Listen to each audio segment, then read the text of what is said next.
Good evening, everybody, and welcome to the Component Cast's coverage of the Elendor Chronicles. Before we get on with tonight's episode, we have a few things that we always need to cover, and that's our little bit of housekeeping before we play that intro and get right back into the game.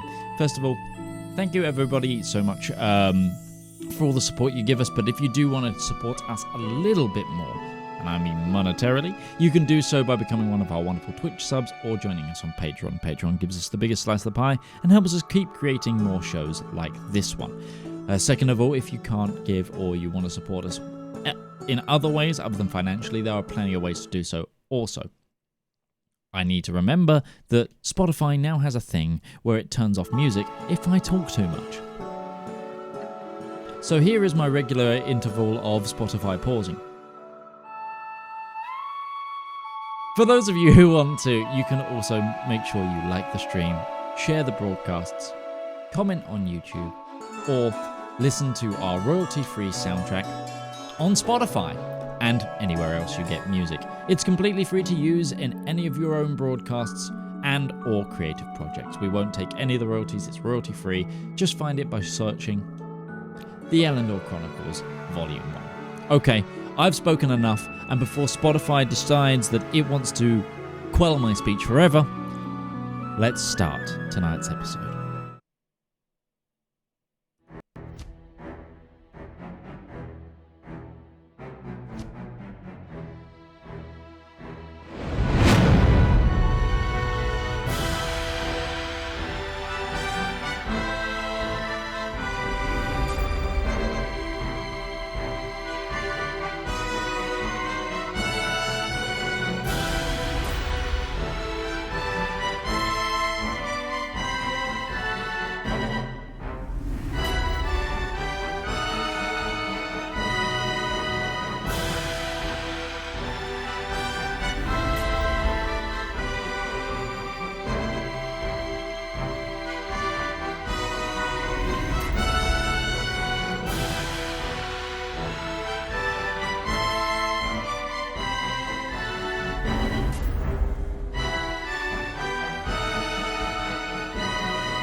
We are back. So, before I get on fully with tonight's broadcast and the recap, I need to give you guys the chance to get yourselves some inspiration. Now, this is going to be a prevalent question, possibly, to tonight's first introductory line of questioning.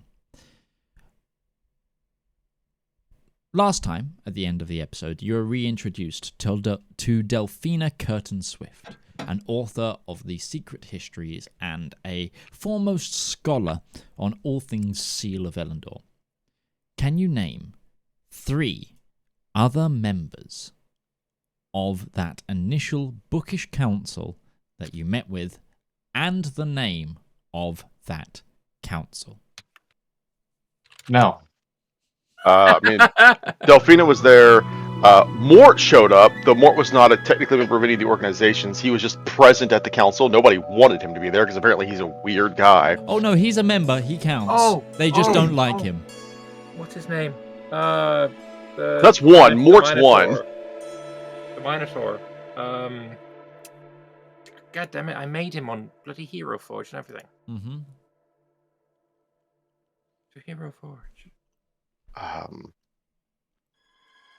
God, that was so long ago at this point. I know it. Damn my bad memory.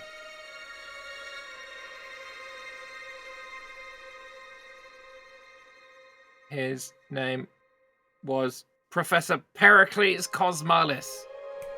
That's 2. I need one more. Procopius wasn't at that, was he?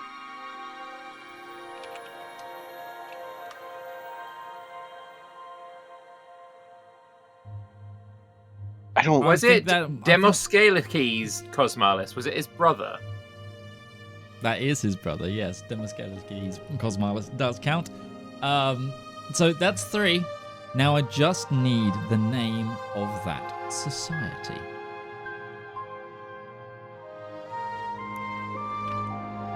This is one of those things that I'm the worst at remembering. Because I remember this being brought up several times. It's probably in some... It's not in my notes anywhere, because this is not something I would have noted down. But it was brought up... It was brought up at least twice, because it was brought up while we were in Benumdum, because those are the individuals who orchestrated the whole thing going on in Atria when we got there. And then it was brought up again while we were in Atria, because this is the people who were actually there. But I don't think it's been brought up since, so that's been, maybe close to 2 years now almost. Maybe this has been actually brought up. It's actually been that long since we've been there. I don't remember. I do not remember. Okay. Sorry, it was 2.5 years ago, and it was 1 session. I mean, it was like 3 sessions, plus they were also all at the second summit. If they were all at the second summit, then if we just take a quick look here, hold on, we might be able to find this info. It's not there. I looked. They're unaffiliated guests. They are unaffiliated guests. Yeah, because there's Marcius Flux, Pericles, Temescales, Professor Flap Appleshield. Yeah, they're all there, but they are. So I've even gone and checked that our main man Zep just has them down as secret society as well. So no party. If Zep doesn't have it in his notes, we cannot be held about not having them in our notes. I feel like all responsibility has been shirked. Oh dear. Oh yeah. Oh wow. What a wild time this was. The episode before meeting this, or a couple episodes before that, is when you guys met with the brownies and dealt with McAllen and the Milk Mafia. What different times we were living in back then. Yeah. It was back when all of the gods had different names. Wow. We were living in wild times. I'm going to give you guys the half marks, and I'm not going to reveal the name in case it comes up today. I'm also looking back at some of these old notes. Apparently, there's an order of purple dragons. Yeah. Well, all right then. Sure. Okay. I don't think they exist, but sure. I mean, they do in this world. Sorry, that's an ongoing joke about purple dragons, is not knowing whether or not they exist or not. It's an ongoing joke. It's the Alpharius of D&D. Well, everyone knows Alpharius exists, just how many of them there are? Go either way.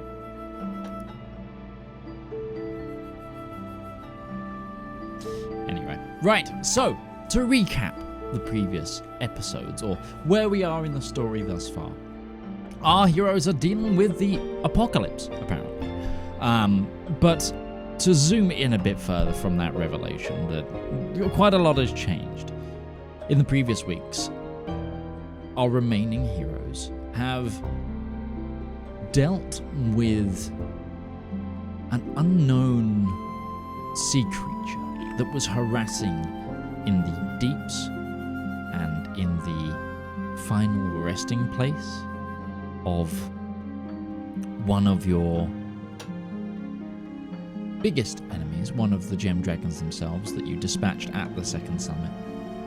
Within their carcass held the soul chain, but this creature had attuned to it and made the area around the soul chain its hunting ground. It had actually apparently dealt with some of the draconic forces that were also trying to intercept the soul chain. So you grabbed a group of divers and headed over to your friend Zep's Skyspan, who was in the process of making a floating fortress and pumping out an entire section of the ocean. You helmed the attack on this creature, and only a few sailors were lost, but you did dispatch the ghost beneath the waves, retrieving the soul chain. Now, I'm actually going to open the recap here for Breton. Would you mind reading through what the soul chain does, now that you've been acquainted with it? Yeah, I'll just give you this. There's a lot here, so we're gonna be here for a minute. The soul-bound chain. The soul chain is a remarkable object that attunes itself to the wielder's soul and takes aspects of said soul to provide the wielder with bound tools. As an action, the attuned creature can interact with the chain and ask it to take forms, or speak to the sentient life of the weapon. Changing the chain's form ends all current effects. While attuned to the item, you gain the Vicious Mockery cantrip. Form 1 is its innate form. In its innate form, the soulbound chain takes the form of a set of chains worn on the body. In this form, the chain's sentient form can speak freely. From this form, any shape changing only takes a bonus action. The chain can also be used as 50 foot of rope, in which provides advantage on checks to climb. The second form is a chain axe. It has +3 to attack and damage rolls. As a bonus action, this weapon can be set to chain form, changing the range from 5 feet to 10 feet. When in chain form, attacks made with this weapon grapple a creature when hit and are forced to make a strength saving throw or be pulled towards the wielder. On a successful pull, the axe resets to hand axe form. Once per long rest, the chain axe can be thrown as an action with a range of 30 to 90 feet at a target in range, who must make a strength saving throw or be pulled toward the wielder, taking 1d4 damage for every 10 feet pulled and being grappled. It also has Steel Reins, in which the wielder can attempt to charm a creature and mount it with a DC 20 Charisma save, I'm guessing is for the creature. The creature becomes a loyal mount for 8 hours and forms a telepathic bond for the chain's wielder. Furthermore, if the mount is loyal but uncharmed, the wielder gains advantage on dex checks while riding it and cannot be dismounted involuntarily. The fourth form is known as Roaming Soul. The sentience takes control and acts like a spiritual weapon for up to 10 minutes. However, it gains its own initiative order, makes spell attacks against a creature within 5 of the weapon using your proficiency bonus, and on a hit, the target takes force damage equal to 3d8 plus your spellcasting ability modifier. It has an AC of 18 and 10 hit points. If it's reduced to 0, it reverts to its innate form. It does not provide advantage through flanking, it does not have a reaction as normal spiritual weapon. And the fifth form is Dark Bindings. As an action, it can be used to bind a creature, casting either Hold Monster or Hold Person. The target must succeed a Wisdom saving throw and be paralyzed for the duration. At the end of each of his turns, he can make another Wisdom save as normal. On a success, the spell ends, and this counts as a 9th level casting of either of those spells for the purpose of dispelling and being counterspelled. Or for dispelling and cannot be counterspelled. Correct. So you did retrieve the soul chain, and upon retrieving it, you were introduced to the soul inside, a sentient creature who made quite the impression on the party. His drive for ambition, his enigmatic charm took a shine to the players, promising them riches of ambition. Yes, Lake, do you want to add to that? So having attuned to this, and this is something apparently, this reflects on Breton's soul. He takes one look at Ruby and legitimately asks, "Do I come off as kinky to you?" You did say something about taking more fire damage in the bedroom. What? I never took myself as an individual who liked tying people up. This is an unusual, I don't know how I feel about this. It's a chain. There's a subtle limit to what it can do.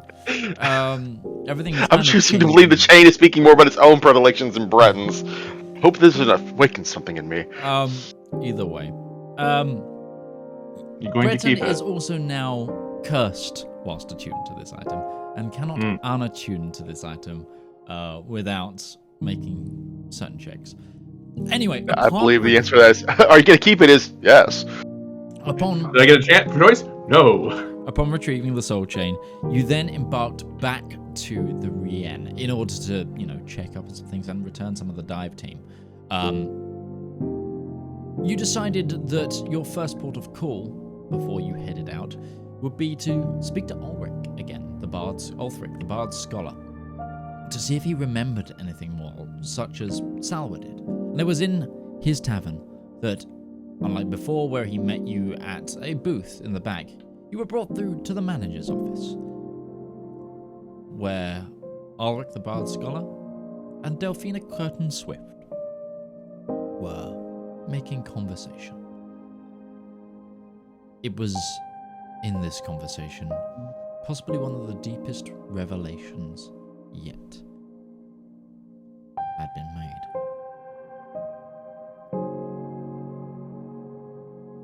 The hero is they.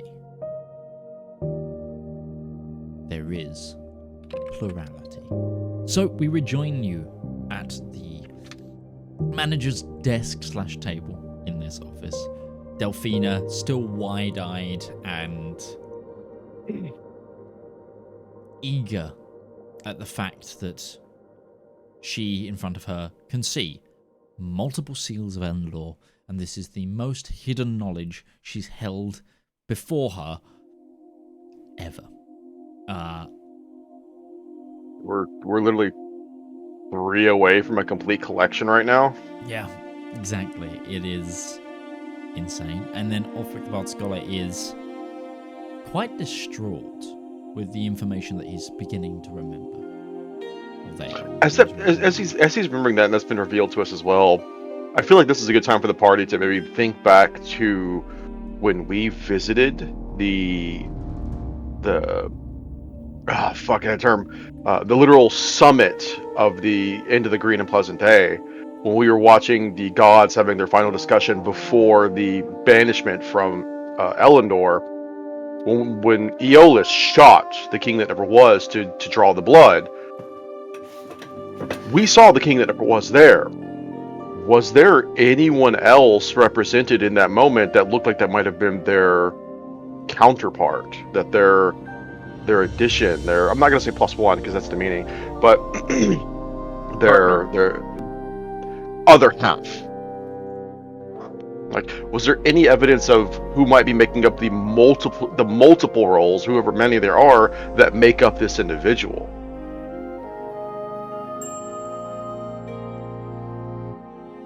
Because at the time, it was just they were there. I will let all 3 of you make either a history, religion, or arcana check. Golly, Each one will provide a different source of information that might deduce an answer. I think, ironically, most of us are... so Valmyr's gone for arcana and rolled very well. Good for Valymr. Ruby didn't do so good on the history. I'm still going to roll religion, because I think I'm one of the only ones who has religion. I also didn't roll randomly religion. So 23 on arcana. Valymr. And I'm going to credit Ruby quite a lot on this.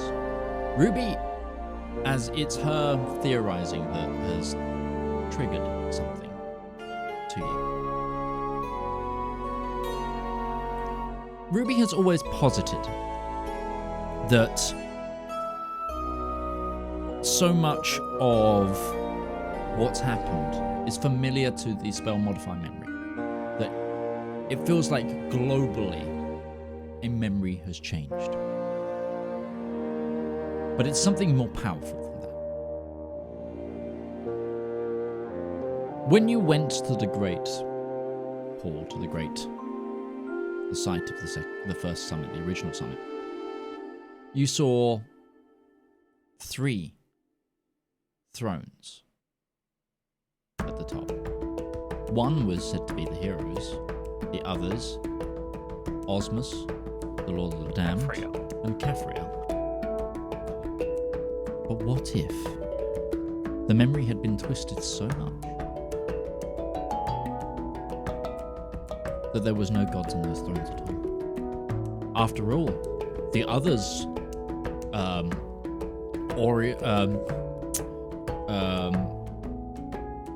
Oasis, the Mother Wild, other gods were all seen in the pews. Why would these 2 be elevated so high?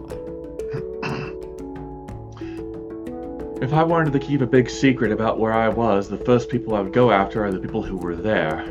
And that happens to be the gods and the local champions at the time. We were in the room, though. What we saw was a memory, but... It was a memory, yes. Perhaps when what happened, It's not just the people who had the memory changed. The world itself was told to forget.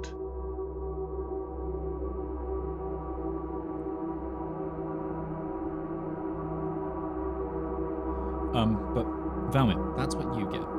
That you think magically, even some of the memories, the essences that you've seen, that you've been presented with, could be false. Breton, with a 15 on religion.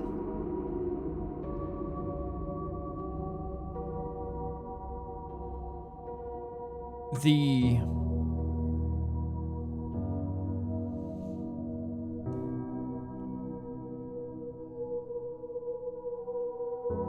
weight in which, and you're going through like your knowledge of interactions of the hero in like old questing scripture of like gallant knights and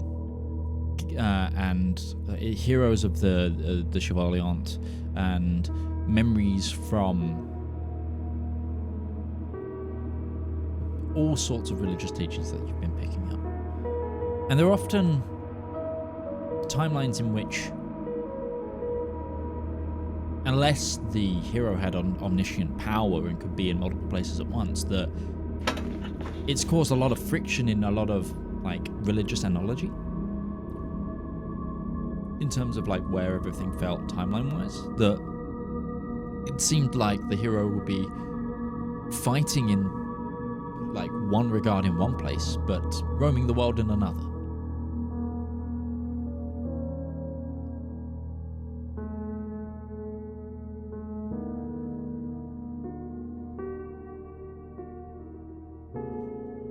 They said that they had traveled in a party, but the party was not always traveling together, nor could they remember everyone who was a part of the party.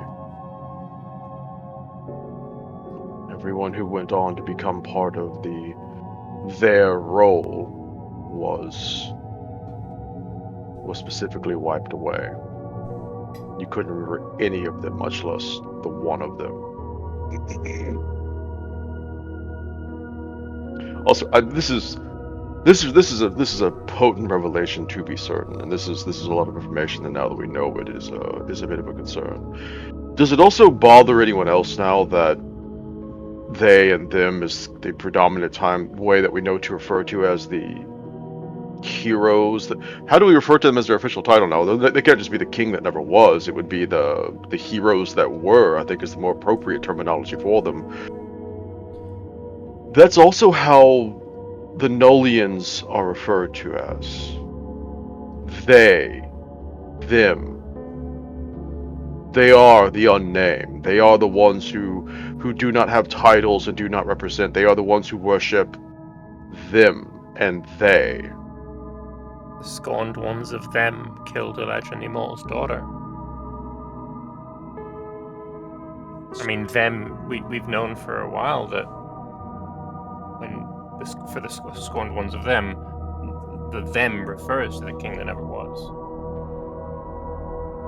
But have they known the whole time that the hero is a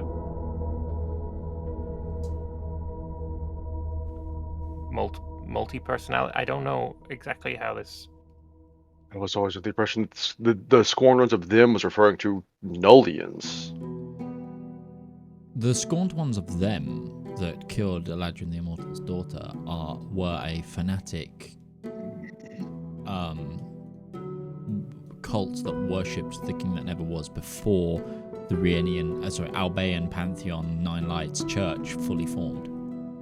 Mm-hmm. In the same way that, like, in early Christianity, there's various sects. Like there was the ones that followed Mary Magdalene and things. Think of it in that regard. But it might have had some crossover.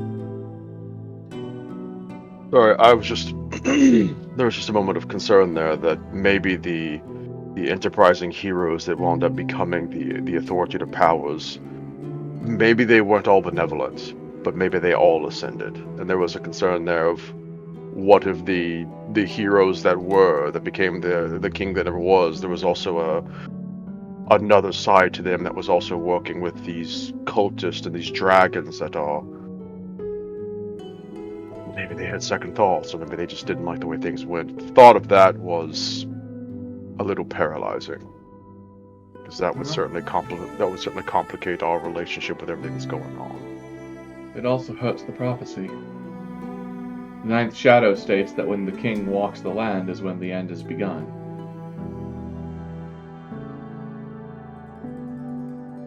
Who says someone who goes by them can't also be king? Although, if they're the king that never was, and referring to them as the king walking the land, I mean, that might be just referring to... I'm paraphrasing. I can look up the exact phrase, but... It could also just be a translation error. It was written in Celestial. Yeah, but I can read Celestial.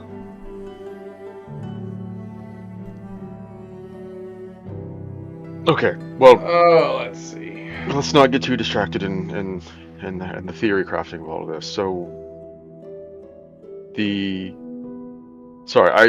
it's difficult for me to refer to them as the king that never was, knowing that there is a plurality and they're not necessarily all kings. The heroes that were. The monarch that never was. The monarchy. Yeah. The monarchy is also a title. The never monarchs, yes. The individuals who assumed that position and ruled and reigned. The uncrowned. In that, I like that. In that memory as well, Caphriel and I've already forgotten the Lawbreaker's name. Osmus. Osmus is the death one. When all the other gods were disappearing, they were the only two who, it seemed, or mostly the common two, they were resigned. They did not fight it. They accepted it. They were also the last to disappear, which also buys into if that was projecting something else that was happening at that time, then seems to check out. It's also not the gods they targeted specifically. There are other beings of not necessarily divine power, Chloris and things like that, that were also presumably sealed away at around the same time. The summit was everything extraplanar. Chloris was not extraplanar. Yeah, she was sealed away by one of the heroes, presumably. I thought it was him specifically, but my memory maybe. Well, that's the problem. Him specifically is now them specifically. Indeterminate. Because we do not know if it is he, him, they, them, she, sure, any one of those. I don't want to get into the pronoun game. Let's, I was going to make a joke about the pronouns being the enemy here, but that's not a good joke. Quite literally, this is like, they, them, which version of they and them? It's a game. What do we know for sure? We know that there was a group of individuals who traveled together with Ulrich and Charlois and the dwarven friend whose name escapes me at the moment, but I'm sure it's in there somewhere. We know that they don't necessarily remember everyone who traveled with them at the time. The size of the group was indeterminate. Aeolus joined it at one point, but also left. The group broke up and did their own things as they traveled along. We know that the uncrowned is also a very good term for it. I like that. The uncrowned were... There's multiple of them. And based on the memories saw, 3 seems to be a safe assumption. So, do we know for absolute sure that the uncrowned, again, great name, is a multipolar individual, or if they just go by them? Is it like multiple souls, let's say, in one body, or is it? It's Ulfric speaks up.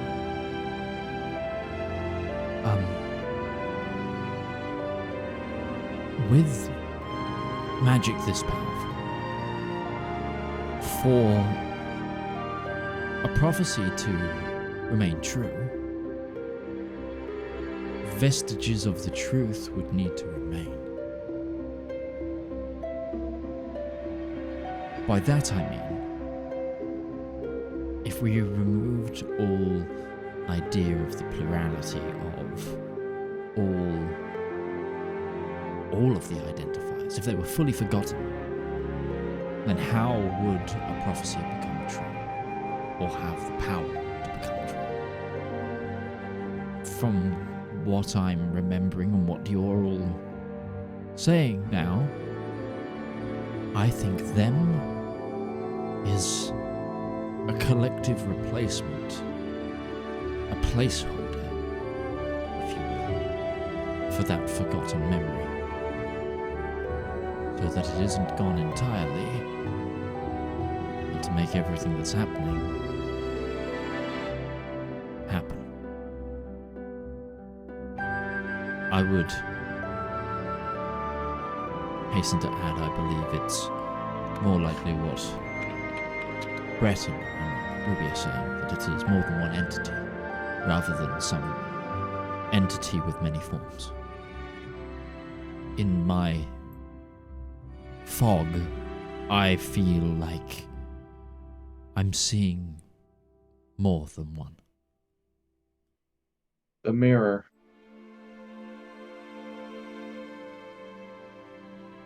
It all goes back to the mirror. Doesn't it? What mirror? The mirror dimension that we went to? Oh, right. I don't have another way to describe it. The world between worlds? Where we saw other worlds? Are you trying to suggest that them is not referring to a group of individuals, but it's referring to one individual across multiple timelines? I don't have the PhDs required for temporal physics, but I do know that the prophecy is very specific about how the end comes, and that it will arrive when the mirror dimension finally snaps and all realms start to break. Everything I've known about the King That Never Was says he is a wall between us and things that ought not to be. I think there is something there.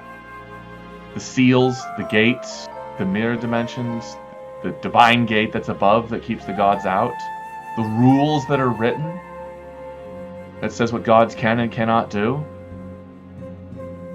What if we're talking to the Dungeon Master? We've only seen one game get that meta. It was a good time, but I don't know if that's where we're going here. Either way, once it's too many similarities, I think, to ignore.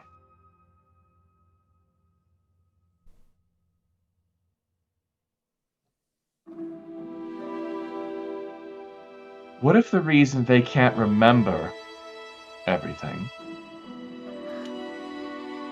and Ruby has two different lines of thought for this, is one, she looks to Ulfric, you just can't hear or feel what's going on with the other timelines, the other Elendors, the other planes. I don't know how that mirror dimension works.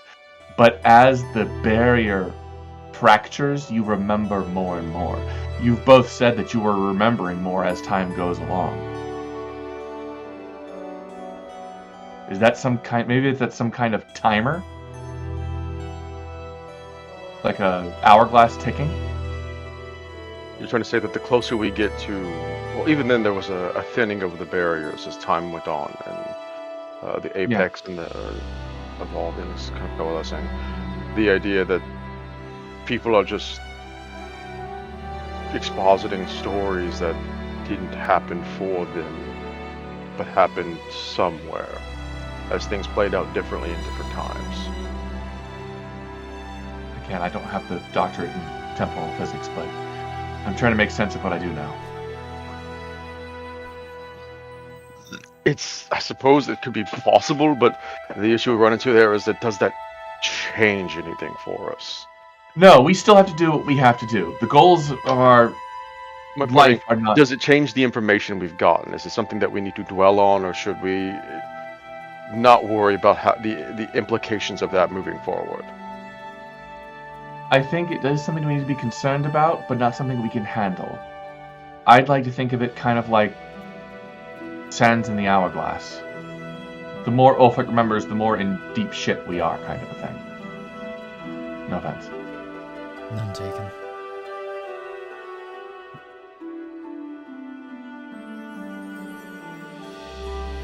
Well, we have 7 seals. We have the time until Aeolus's situation is resolved, and we can get him back to help lead the armies. We still need to make our way to Kensek. We still need to make our way to see if we can't find the Thundersmith's Forge and find the other hero who traveled with the party, who may also have more information they can provide to us, depending if they've remembered different things or not. So, we've still got time. No, she'd be long dead. Who? Their other companion. Avabella? Yeah. I mean, We don't know that for certain. Ulfric is a human. He's technically, isn't he? Ish. Adjacent. Humanoid. The only one we know for certain is no longer along with us is Gilliam, because obviously he long passed, but We have Self heard Law that is he still died. around.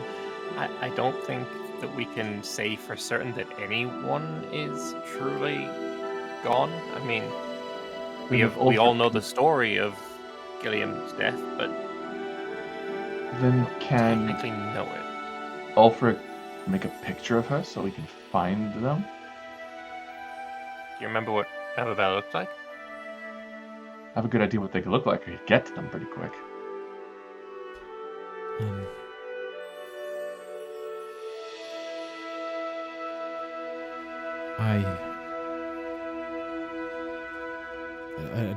I don't recall. Not in any way that would... Put it this way, I wouldn't want to bet a teleport on it. You have some things made by her. You have her mark. Yeah. Should guide you somewhat. Truth be told, I only remember what Salwa looked like after you confirmed to me her existence and who she was.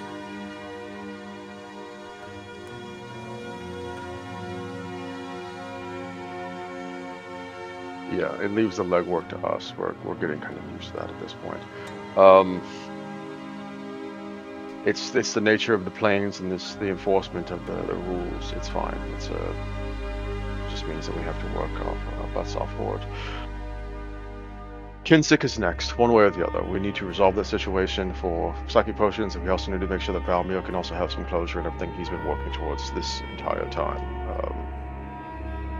There's some stuff down there to resolve. It's probably going to be complicated, but it is what is on our agenda next. I don't know if we're going to be able to get there, or if we're in any real shape to do that today. So we may spend the rest of the evening doing yet another night of research. I imagine Ruby needs to work on her magic. She's not done with that yet. It's also getting harder.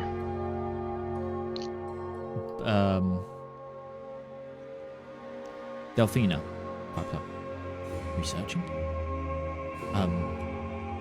I wouldn't be too bent out of shape to help, as long as I can to ask pertinent information that I might be able to utilize in a future book sale. After all, Ask away. I think after all this is said and done, we're going to be rewriting a few of the books.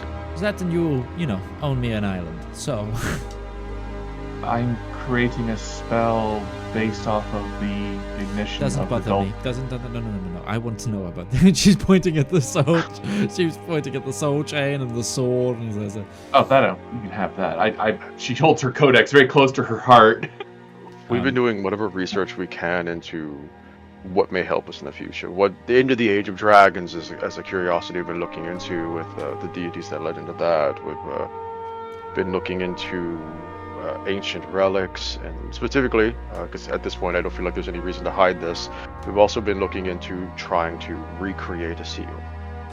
And that has been an endeavor in and of itself. But it's difficult to parse through. Find a forge. It's difficult to parse through everything that the Nine Lights and the information is, considering it is quite literally beyond 800 years of knowledge per. So we're looking at almost 5,000 years of collected tomes, works, items, and lore that we are trying to get through in a period of, less than a few weeks. Where is it you are researching?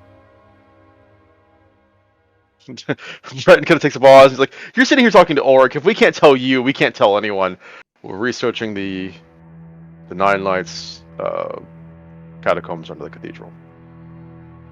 The personal stockpile of the Nine Lights Church." She puts down her wine, looks down slightly, and then looks up at you with like a very subtle tear. I have been wanting to get into there for 4 of your lifetimes. Yeah, it just happens. I don't know if we have the authority to grant it, but we could always use more research. Ulrich pipes up. Has anybody stopped you going in? No, but we are watched while we're in there. Even if we don't know we are, I know we are. I broke something in there. Nobody noticed. It's fine. You what? It's a hollow anvil. To be fair, the thing you broke wasn't worth keeping intact, so maybe they already knew that. Anyway, Are you staying for another drink? Do you have more questions for me? Or... I think we were just more looking to put some of the pieces together, and now that we've spoken with other individuals, maybe it was a good idea to, with things being found and putting more pieces together. Obviously, we wanted to learn more about the soul chain before we invested in it. And now that it's here, it's a curious piece of equipment. There was an amulet, wasn't it, that I found inside the anvil? Yes. What was it? Yeah. Can I show that to Ulfric and see if he recognizes it?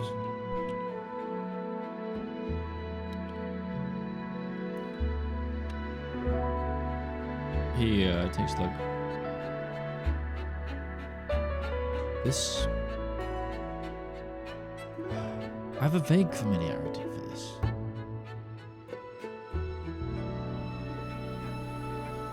I believe it belonged to a young man named Yannick.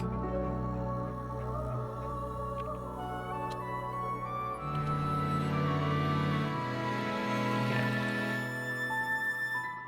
We heard of Yannick before.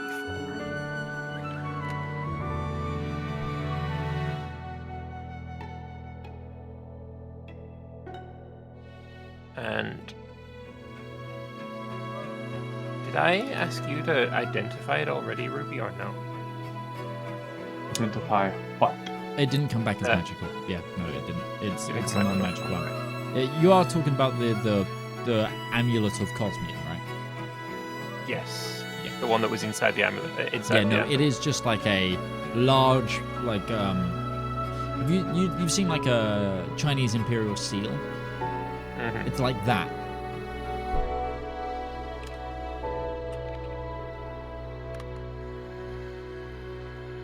Okay.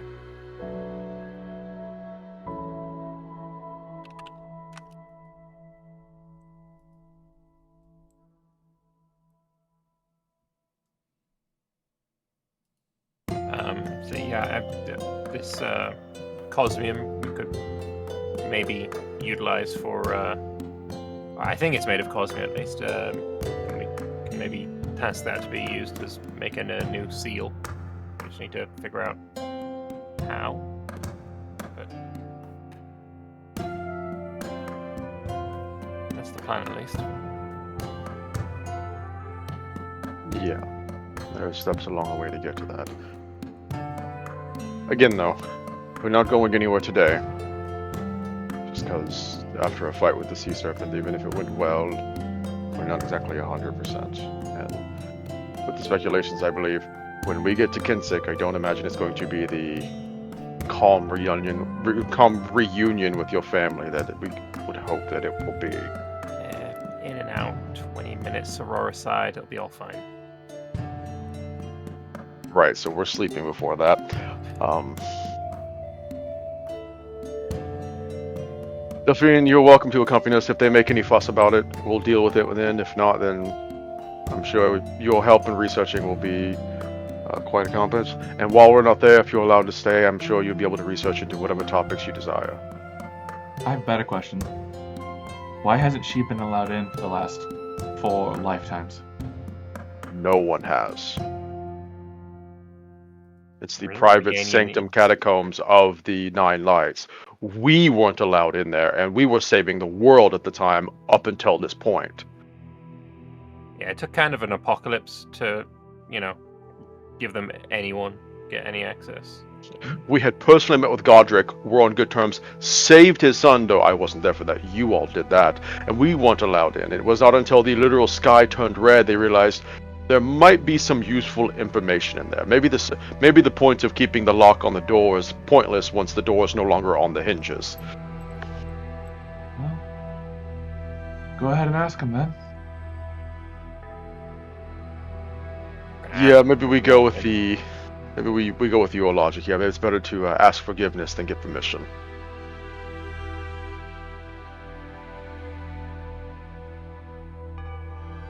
Rose is going to go back down there and continue her research for the remainder of the evening. Okay.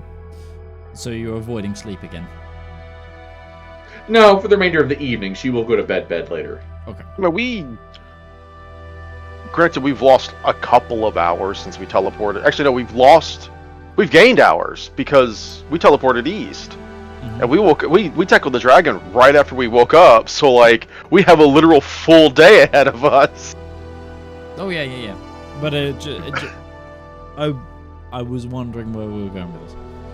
I don't know. It's like yeah, you make it seem like we're about to go to bed, and she's forgetting. It's like no, it's like 8 in the morning. We have a full day.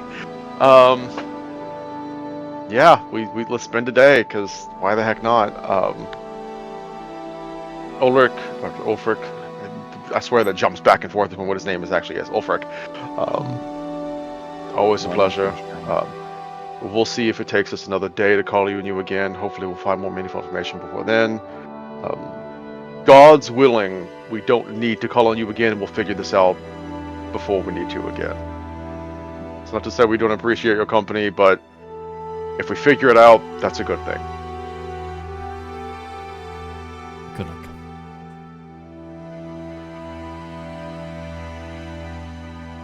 Alright, and unless there's anything else to say, I think we move back to research stage number 572. Sure.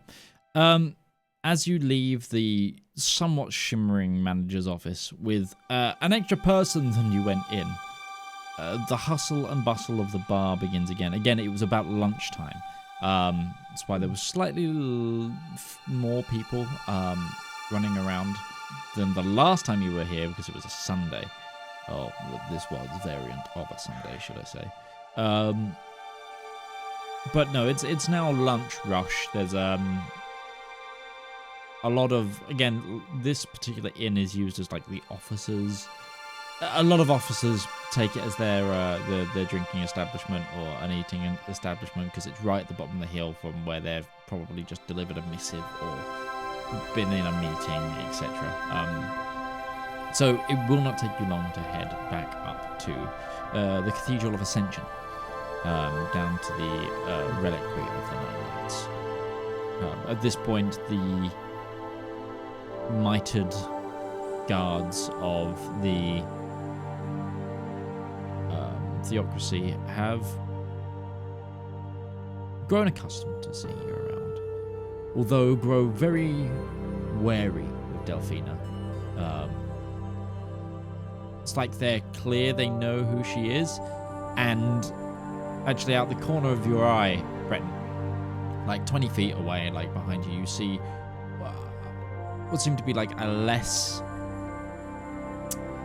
adorned one of these bishop knights go like to put up a hand to say like stop, and then like his superior kind of grabs him on the shoulder and pulls him back, kind of going, we don't want to get into this bit. It's so nice. This is the happiest Ruby's ever been. I don't have to deal with bureaucracy. That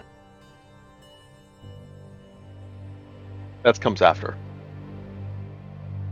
But you head back down to the halls. Delphina is full crying at this point. The tears will mess up the books. We should probably get that sorted. Yeah, no, she takes out a handkerchief and just... Sorry, no, I can get a hold of myself. This is... Lock me in. Never let me leave. I don't think I'm legally allowed to do that. Looks down at the chain. Nope, I'm not. I'm not becoming that person. I'm not doing this. But master, Slow. You work for me, not the other way around. Oh, is it a case of big head, small head talking over there?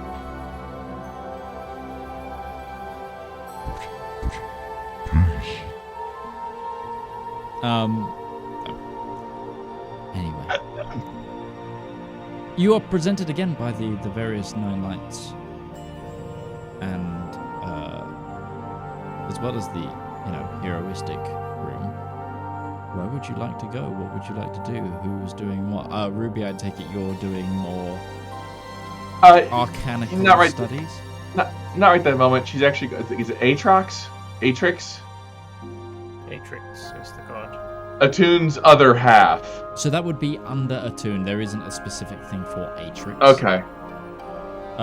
Atrix, again, is a demi-deity. Basically, Attune and Luster are muses to one another. And there was a big period where I know what she's going to look Luster went without Attune. Attune went without Luster. And in that moment, she fell into, like, the maniacal chaos of magic. And that's when she became Atrix. I know what she's going to look for. Not that. Presumably it's in the uncrowned section. The king that never was section. Mm-hmm. Where's Caloris? You can try and find some Caloris information here, sure. Yeah. Putting the ultimate spell of ultimate destiny on hold for the day.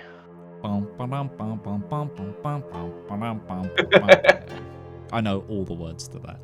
I used to. Oh, Godzilla was hopping around. I have bad memory, so I don't anymore. But, Music is the thing that exists. Yeah. Okay, so you're going to look for Caloris information. Valymr, what are you going to do?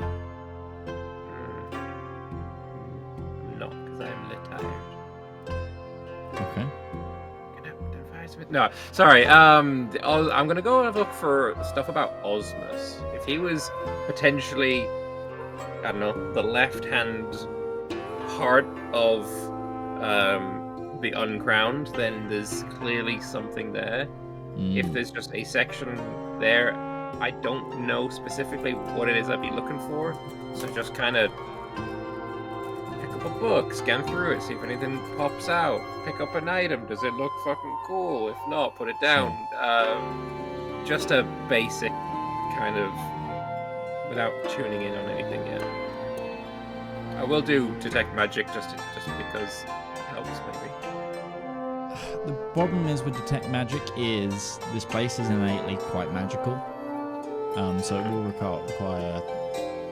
It will aid, but it won't. Ping, there's a thing. Yeah.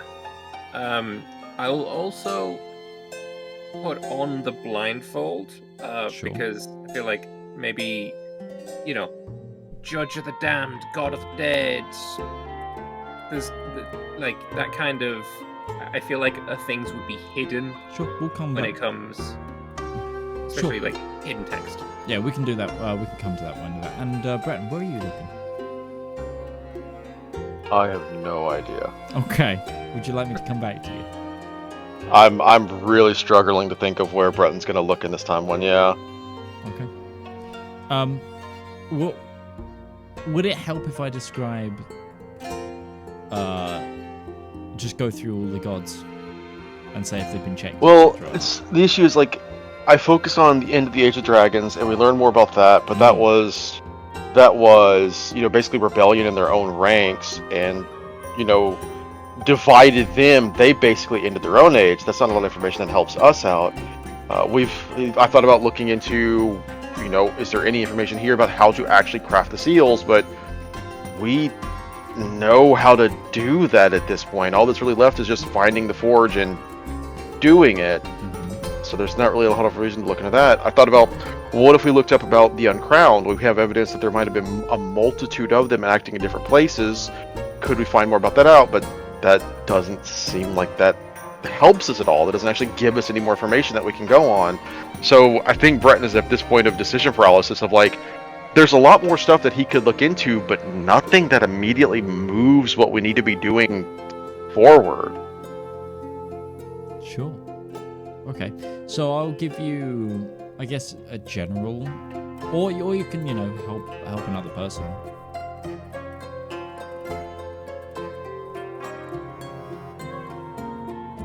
I think you'll just come back to me. Okay. Ruby, we'll start with you. So you're specifically going into the heroistic room, the King That Never Was' chamber.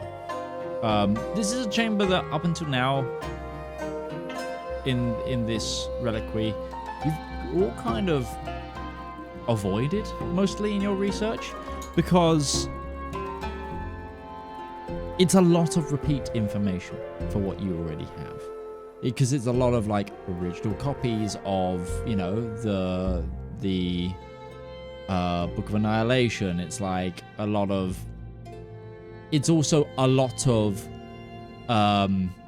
specifically church, like heavy elder church records, and like a lot of like here at the Council of.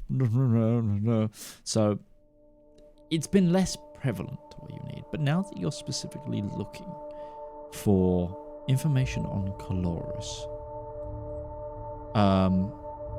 go ahead and give me a suitable check, and I will leave that open for you to persuade me on a certain roll. You are muted. There you go. Yeah, sorry, my dogs are growling at each No other. worries. If this is raw, looking through, pouring through tomes, Rose is going to look for. I mean, she knows about when something has happened, when it happened. That age. So she's looking for signs of extreme magical disturbances, volcanic activity, anything that looks fire and elemental, all causing problems. Mm-hmm. Or if there are any direct notes. Sure. And are you investigating? Are you... This is got to be history or arcana, one swing or the other. Okay, we'll go for history. Do I have assistance because of... If you'd like to use the Archbishop, yes. We also Yeah. have Delphina available, so that's an extra person that can help you investigate now, friends, as well. Sure. Or you can set her to do her own research tasks.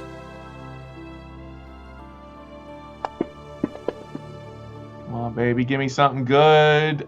23. 23, okay. You begin to think, utilizing, okay, what about natural disasters? And looking into scripture of natural disasters. And, in fact, you do come across an old set of deeds from the 100 years. The supposed 100 years that the hero walked before their ascension. And you do come across a tale of the hero dealing with a lava flow that had destroyed multiple villages, and it risked actually directly damaging a burial ground. and removing a burial ground of fallen soldiers from the War of the Heavens. And there's tales of the heroes splitting the earth at the site of a mountain and river to quell the magma. But reading into it, you begin to see that in the text, the lava flow is given almost personification. Like, it's written in a way that the magma flow is sentient in a way, or allegorical. Mm-hmm. And the text speaks of the magma then being trapped deep below the ground, underneath the site which would later become one of the first churches. Where?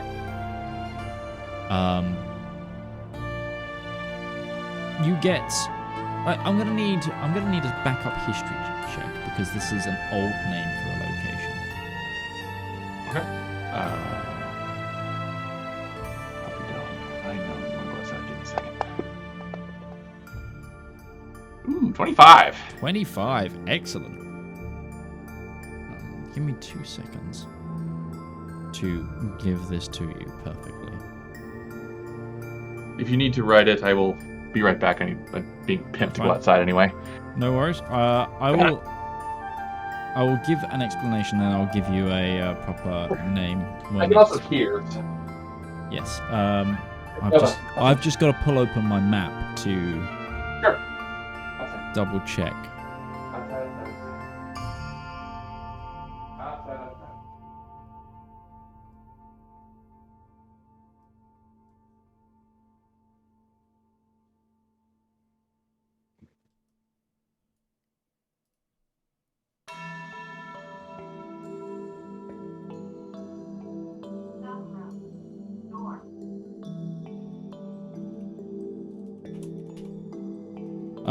While I'm doing that, Valymr, why don't you give me... Well, sell me on it. What are you using? What skill are you wanting to use in your search through osmosis stuff? Can I intimidate the books to tell me what they know? No. Funny enough, you can't. Can I persuade them? No. In that case, probably,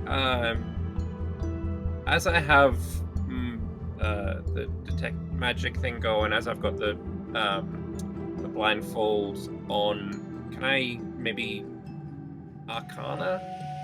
I'm basically trying to any books that look very that would be perception. esoteric. That would be your looking. You're trying to look and use the blindfold. I would say that is perception, not your Arcana. Arcana is about magical understanding, not looking with magic. Okay. Alright, so a perception check. Ruby, you get the information that the church in the site was in a village above Rofaresto, which is an old name for the area around Colchester. In Nardafell. No, in the Rienian Empire. Rien. Okay, sorry. I don't. You will know that as you passed through it. You passed. That's where you landed. Upon leaving Retbury. And it says basically a day south in the mountains of the Spine. There was an old village where one of the first churches was made. And Isn't that where the Fey lady who hates Valymr is? To the north of that, yeah. I know, it was 4 years ago, man.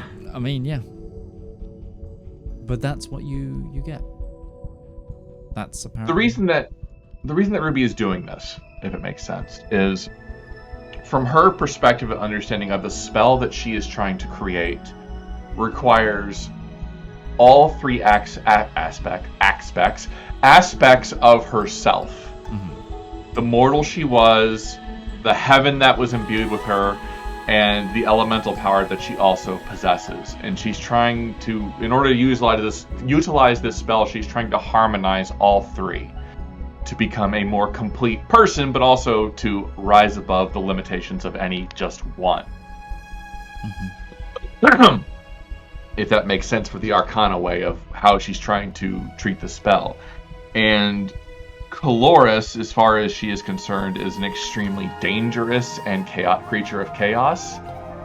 But she is still a natural creature of Elendor who wants to see it live, theoretically.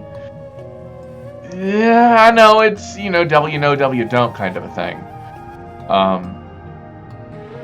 Maybe a deal can be bartered. We got the extra planner hunter of all time putting his head down going, God damn it, Ruby, stop what you're doing. But she will go to Breton with this idea. Sure. We'll come back to that then. Okay. Valymr, because that's during your research period. Valymr, did you give me the perception check? I didn't. I will give it now. No wonder I was 15. 15. As you look around,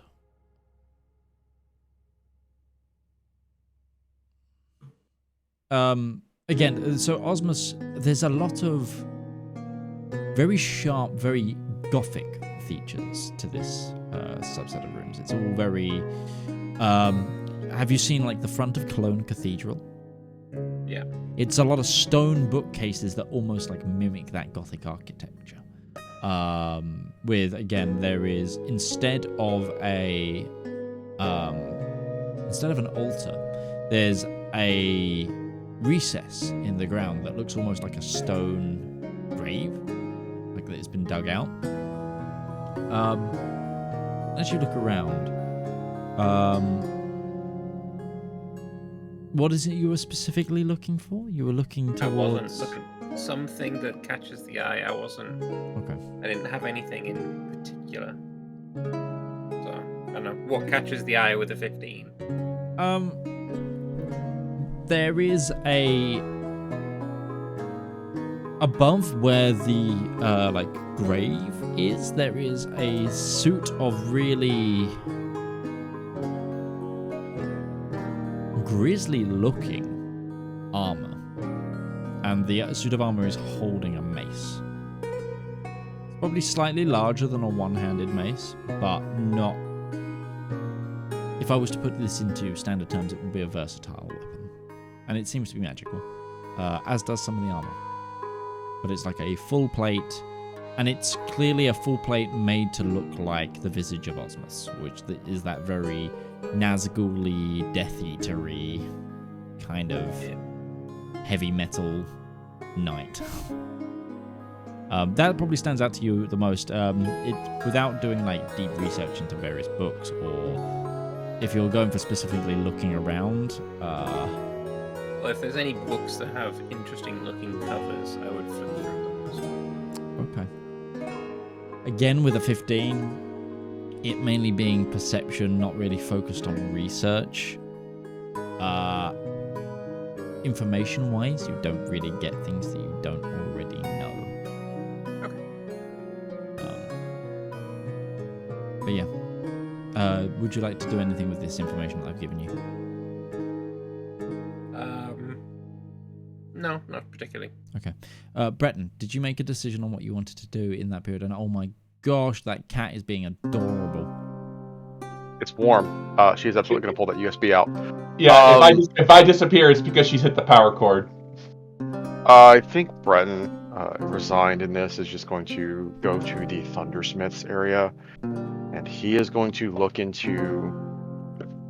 I don't imagine there's any specifics about him forging the seals here, but if there's any knowledge about how an individual would forge the most capable artifacts of time and space and techniques into doing so, this would be where that information would be stored. Mm-hmm. So he is going to be looking for implements and or information about how these items would be forged, or in certain instances also unmade. So the making and unmaking of great and powerful artifacts is essentially what he's looking into. Sure. This is slightly doubled information because Valymr did try to focus on this a couple of sessions ago, which is, when he broke the anvil. But you can absolutely do so.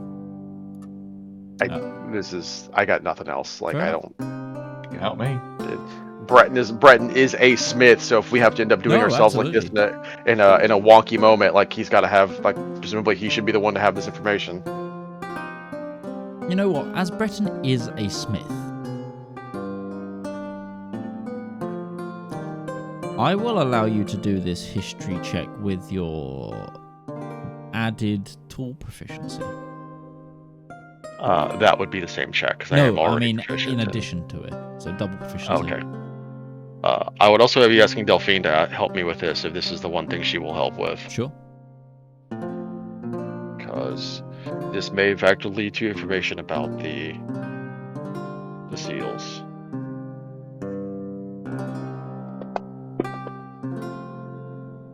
That is a 20. 20. Okay.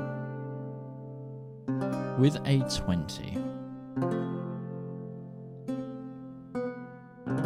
you begin combing through some of the more technical manuals and such. You find a lot of the materials aren't in a lot of the other chambers. They're all like written histories, etc. In the Thundersmith's chambers, they tend to also be like design manuals, anthologies of different types of stone, how to work with certain materials, and it's actually in a codex of materials that you and Delphine discover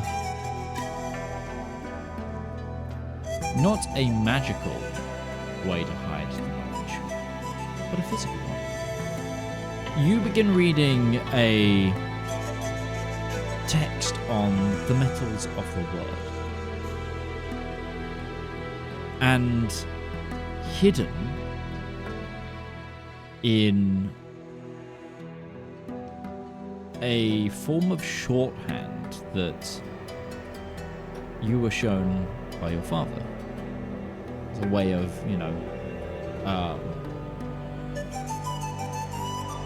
marking materials without using too much paper, too much time. It's a shorthand well known in the trade. In a form of shorthand, there's extra information in the margins of it, and hidden within the marginalia, talking about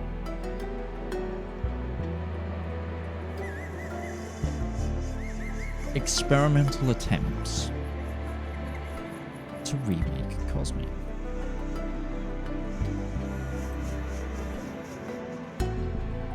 And specifically in the forging.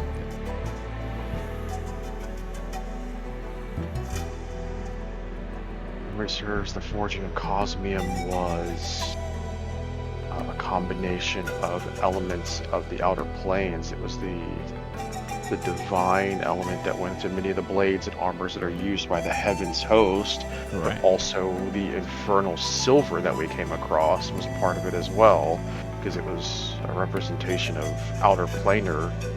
It was basically taking that which was outer planar and diffusing it into something that was just more. Mm-hmm. It's an alloy.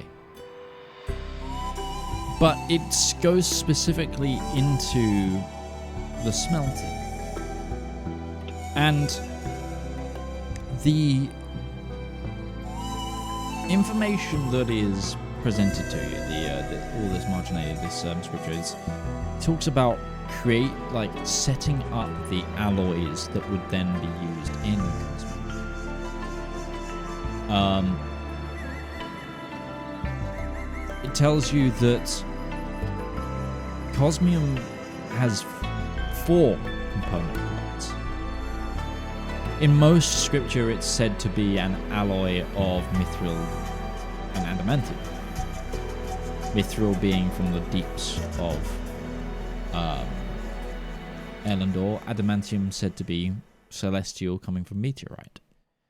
But the mithril is alloyed with blood silver, and the adamantium with Elysian gold. And then those are then Damascused together to make Cosmere, combining all: the light, the good, the outer, and the inner. I think that marginalia. I think that actually annoys Breton with just how much time and effort would go into making something like that. The marginalia is also then signed off on the final page of this manuscript with the letter Y.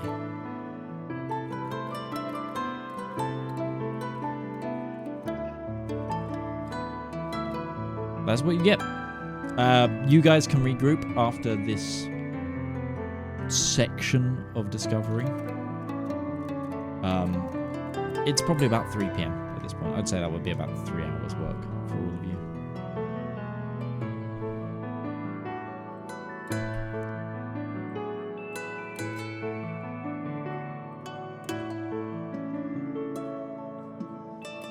I will just say I found a nice suit of armor in Osmus's gaff. So I mean, if you're looking for some heavy plate armor that makes them look like a scary old skeleton guy, that's where you need to go.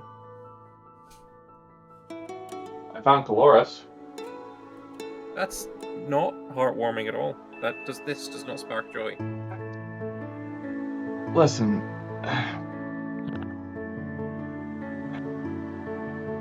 I've been trying to figure out ways to deal with the dragon threat, okay? And I have 2 reasons to want to go at least talk to her. Breton, I know you're screeching at me from the internal. Hear me out first. Between the airships and the firepower, we've got a pretty decent-sized way to combat dragons, but not what I would like to define as overwhelming force, or at least balancing the scales. She's not extraplanar. She's native to Elendor. She belongs here. It is her home as much as anybody else's. If there is a way we can bargain with her, broker a deal, find a way to get her on our side, having a elemental phoenix on our side to fight dragons would not be nothing I wouldn't sneeze at.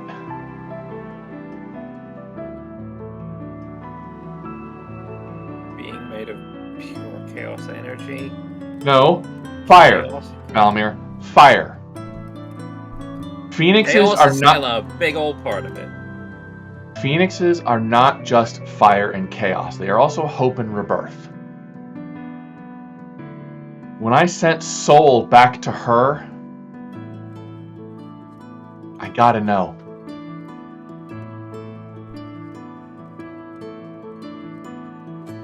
I think there's a chance, albeit a slim one, that we might be able to get her on our side.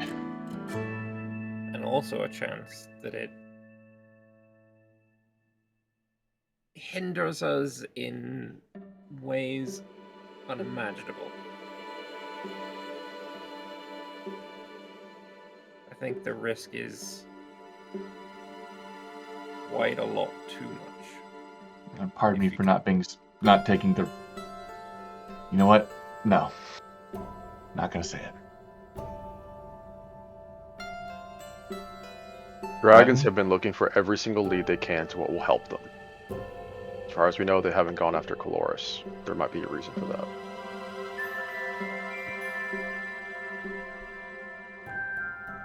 They have been, as far as we know, searching every corner of this world for any ally that will help them. They've been gathering dragons from across the world. They've been looking for everything they can.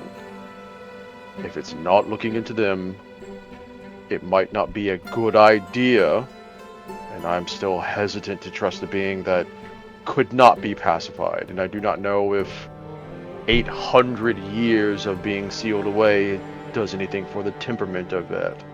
But we're putting all the stories to rest at this point.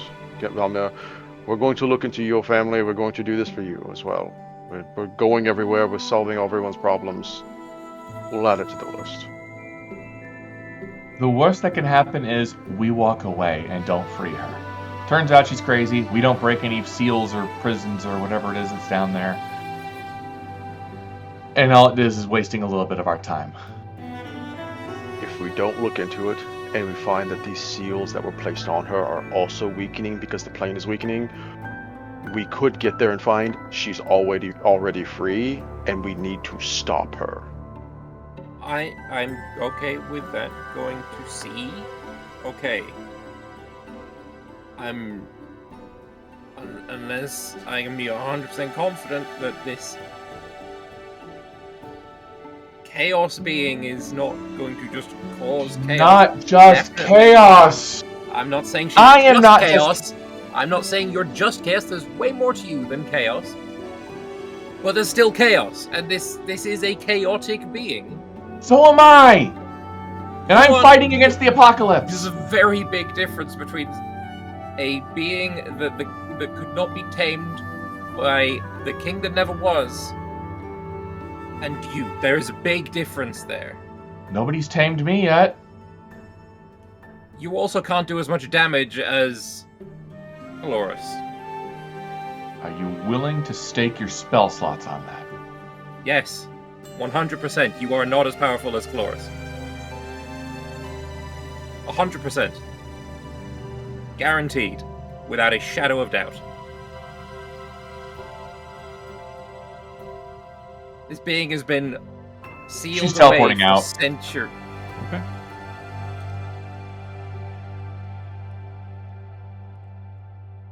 Where you going? Away for now. I'll tell you later. No, I need to know right now. Oh, give removal. Okay. Please roll me a D100. All right, this place is sealed.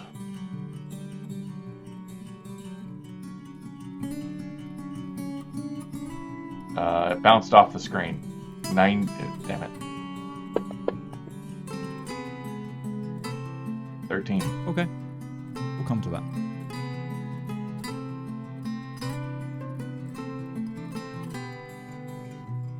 Valymr? Breton?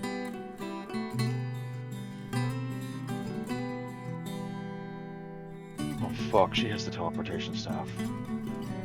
You think your mother could get us to Kensek?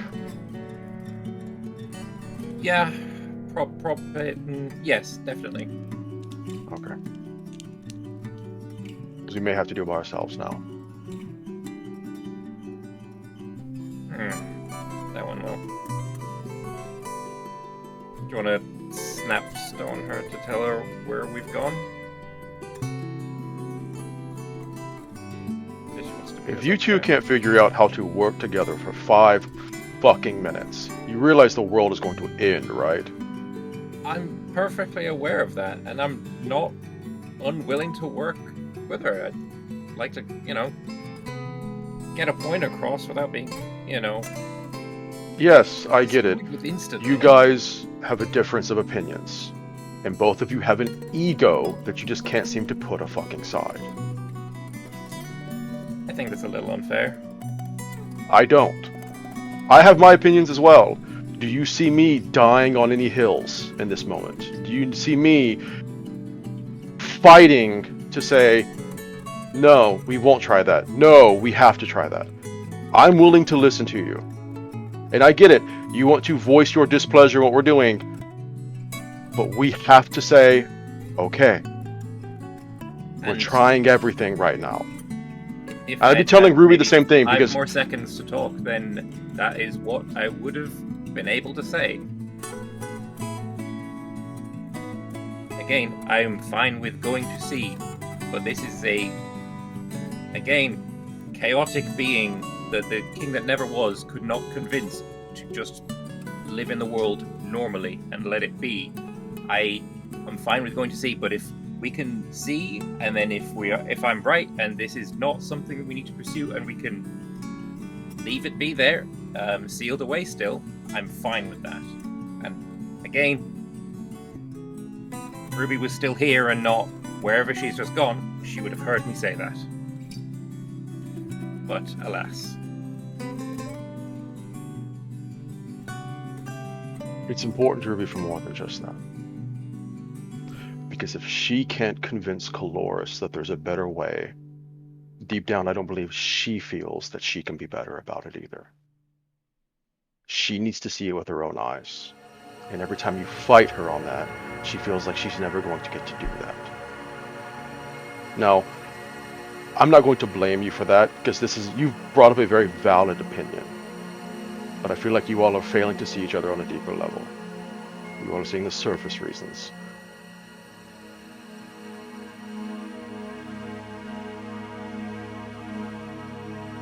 We'll deal with it. But we also have a lot of other important stuff to deal with. Kensek. We can't put that off. We can't put anything off. And if she's not going to go with us to do it, then we'll do it ourselves. Yeah. By the way, I found out how to smith Cosmium. Oh, that's fantastic. Yeah. Well, shit. Here, you should hold on to this then. I'll give you the amulet of Cosmium that I found. You say you know how to make new Cosmium, or turn already existing Cosmium into what we need, or... Forging a seal is still more complicated than I can figure out, though we have the cliff notes on that. But no, Cosmium it's alloys. It's something that the Iron Duke was already looking into, but specifically we have the knowledge of what alloys go into making it, the process, the procedures, the process itself. It's mithril and infernal silver, and then you mix adamantine with Elysium gold, and those two alloys form a Damascus alloy of Cosmium. It is a lengthy and complicated process which involves working with some of the most complicated materials that exist in existence, and only a fool would have tried this on a whim, considering what all these personal materials are already capable of, but that just goes to show you what the Thundersmith was capable of. By the way, I don't suppose you have any clue who Y is, do you? Y is in just the letter Y? As in, Breton took the notes, and we'll just show him at the bottom. It's a name. But I can't think of... Yannick. The amulet that you're holding now, Ulfric just said that it belonged to someone named Yannick.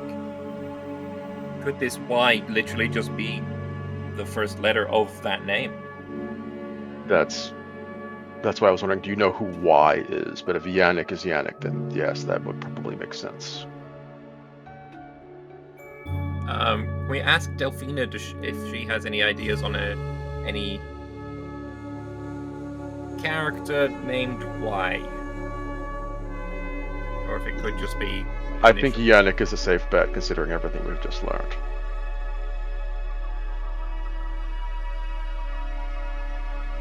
Delphina, do you know who Yannick is?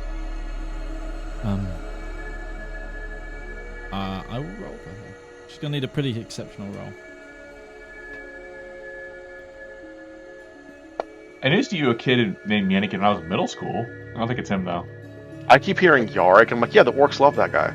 Yeah, I was thinking Commissar Yannick. Yannick. I believe the first Tsar of the Tsardom was called Yannick. That checks. I'm guessing that would be Avabella's apprentice.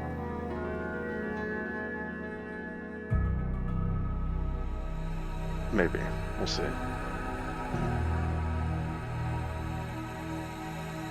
Oh boy.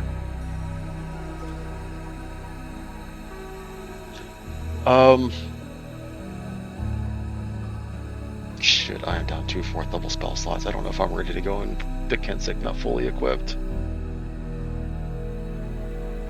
I'm mostly...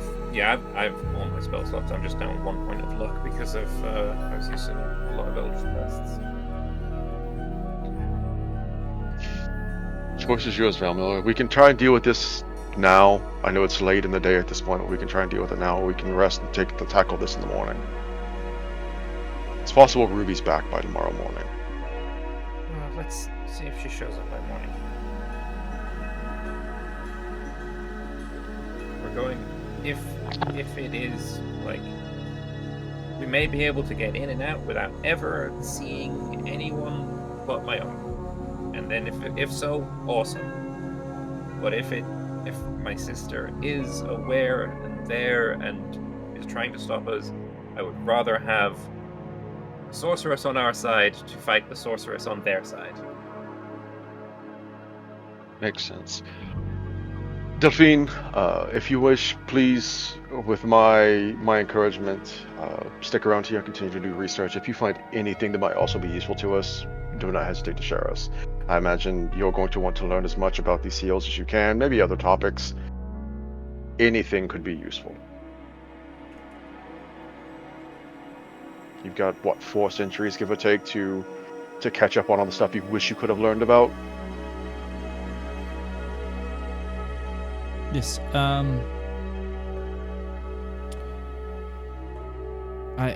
will absolutely continue to research for you. Is there anything really pertinent that you would like me and she locks eyes with the Archbishop, who's been giving her like wary death stares the entire time.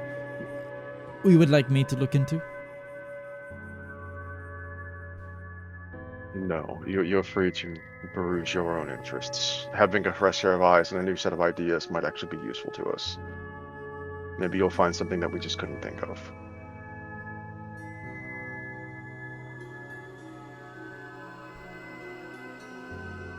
Very well. Ruby, you Bounced across the multiverse. try to you try to teleport Yes. towards Giviliarmaville. Where you were specifically going in, were trying to go in Giviliarmaville. Wind up in Probably the- dark in a cell underneath. The ruins of her old house, probably. Trying to go home. Sure. Can you roll 3d10, please? I can. 575. You take 17 points of false damage. As the teleport, and the location you teleported from, forces you into a mishap. You eject from the teleport, rolling down the sands of a beach. Somewhere, and as you shake your head and get your bearings, brush yourself off, you think you're somewhere on the Rhiannian coast? Rhiannian coast. Yeah. You can tell because in the distances, and it happens to be quite a clear day, you on the horizon line see what looks to be the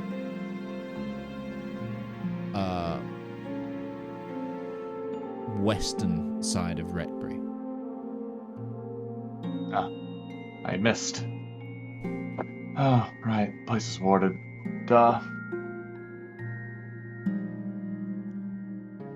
Ruby, make me a perception check quickly as you pick yourself off.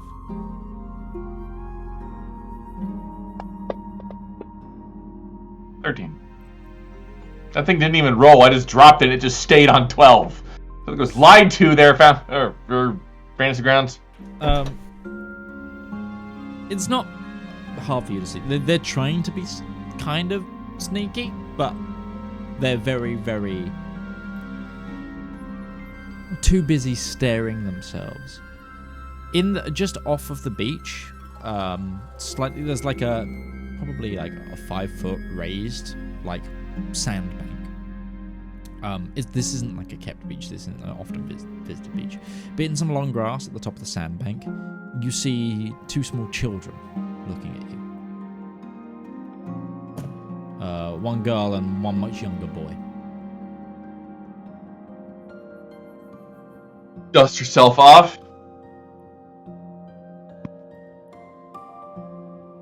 Yes, it happens to heroes too, okay? I'm sorry. I can't always land the stick to landing.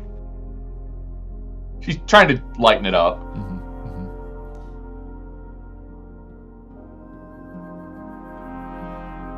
There,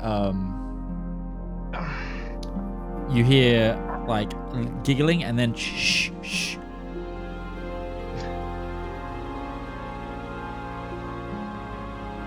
Be quiet, Thomas.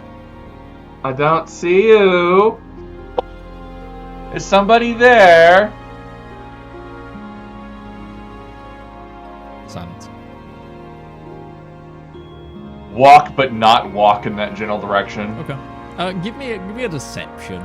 Just give me deception, or performance, that all or day. performance. Deception, much better. Okay. Feel like rolling shit all the time. You're rolling against literal children. 15 Children, is fine. It's true. Yeah, you can pretend to not see them walking sort of towards their general area. Again, they're in some sort of long grass, and then it becomes very obvious that you're like getting closer. When End it. A little boy like pokes his head out. He looks to be about 5, probably, and he has like a small garden trowel in his hand. Brigands! Oh no! Whatever will I do? We're not brigands, miss. Are you okay? That looked like it hurt. Looks at probably like a finger that's kind of bent out of shape. Son of a... Yeah. Oh no, I'm fine. The slightly older girl then also stands up. Shh, Thomas. We don't talk to strangers. Well, my name's Ruby. Give me a persuasion check. Persuade them that your name is Ruby. It's more of a... Talk to strangers. The older girl is hesitant. 18. 18. They believe that you are Ruby. The little boy then continues, I'm Thomas, this is Sarah. And that is the exact look that the older sister gives. She's probably about 11. And you can tell that these two are related. Like, it's very visible. Same hair color, same eye color. Well, hello, Thomas. Hello, Sarah. What are you guys doing out here on the beach? Thomas then points and shows that points to where you like landed. And as you see, you kind of crashed through some sort of sand sculpture. Possibly a sand castle. I am so sorry. Wait a minute, am I near Kuchesson, DM? You said I was off the coast, I could see Retberry, but Kuchesson's like... Did you happen to... Mm-hmm. On to you.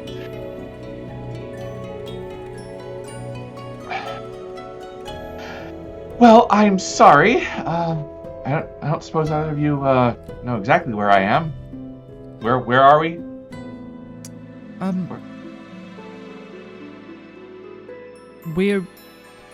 We're on the beach, miss. You know what? I set my expectation too low there. That's my fault. What town are we next to? We're near Osfield, miss. I have to look at a map. Uno momento, por favor. Osfield was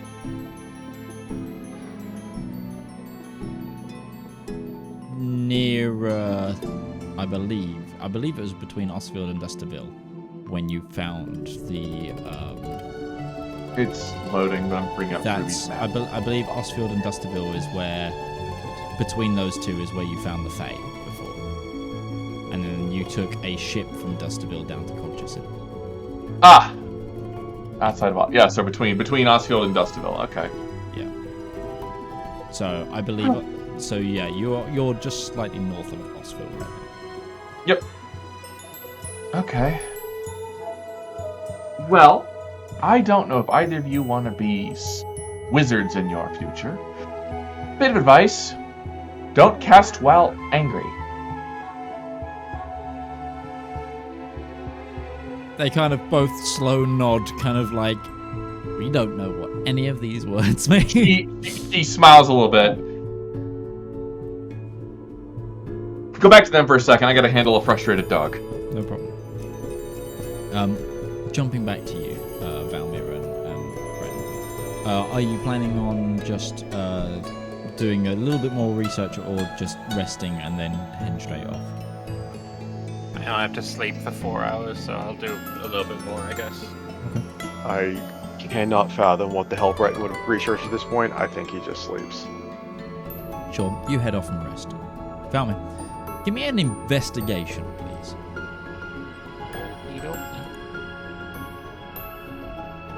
Oh, this one's gonna go well. My modifier of 0, that's an 18. 18 was the DC if you've got your blindfold on. You do, don't you? It hasn't. I didn't say I took it off, so yes. Valymr, most of your investigation, the first portion of it anyway, is taken by frustrated pacing. You know that this is getting to everyone. The lack of answers, the feeling of lack of progress, the impending doom of the apocalypse. And with the heated conversation leaving everyone feeling sour, it's hard not to have that at the forefront of your mind right away. So you begin your investigation period by wandering all of the rooms, all of the halls. And it's when you slump next to a bookcase in the heroistic chamber that something glistens and catches your eye.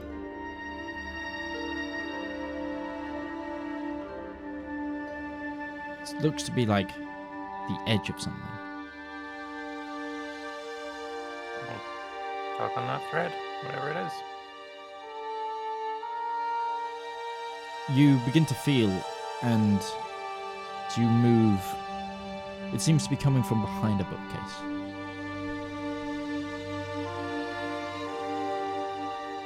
I will try and move the bookcase so I can take a peek behind it. You move the bookcase, and your vision reveals that the true sign was outlining a passageway. It's covered in bars, but there seems to be you'd probably have to crawl to get into this space if the bars weren't on the door. But you see a small passageway behind the bookcase. How thick are the bars? What kind of situation we're in now? Prison bars. Misty step. Okay. The other side of bars. You are at the other side of the bars. You're definitely having to bend down. It's probably like a. I'll get on hands and knees and then misty step, so I don't like. Yeah, it's probably about a 4-foot high passageway. Okay. I mean, I'll go down. Yeah, it's got a subtle decline. Yeah. Okay. Is there anything on the walls, like how? No, it's masoned. It's clearly this is meant to be traversed. Is it that kind of masonry that's like, oh, no one has stepped here in a significant amount of time? Oh, Just yeah, avoid absolutely. dust. Oh, absolutely. Okay. Dust is an understatement. Okay. Eventually you come to what you can see to be a door.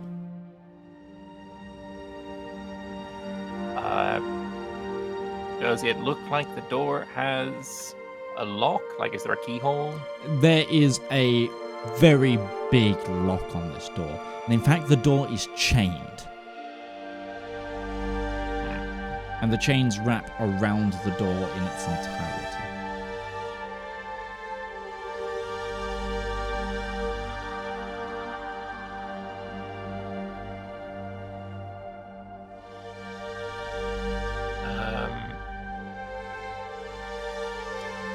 This is something that I could... If I touch the door, does it feel any just like solid, just like a door? Like, or sort of touch it. And see what You it touch feels the like. door, and the door So it does not want to be touched. it's almost like it begins to, like, someone's tugging at the other side of the door trying to get out. Oh.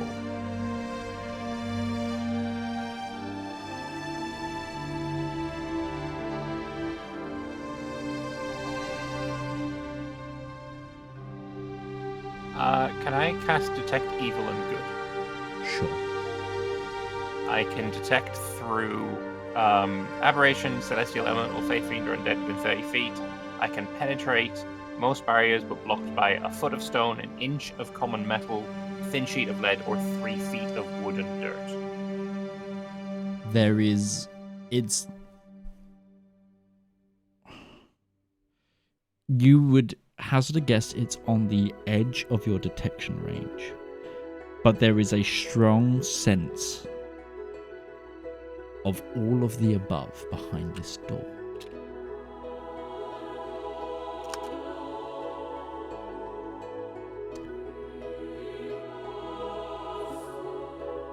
All of the above.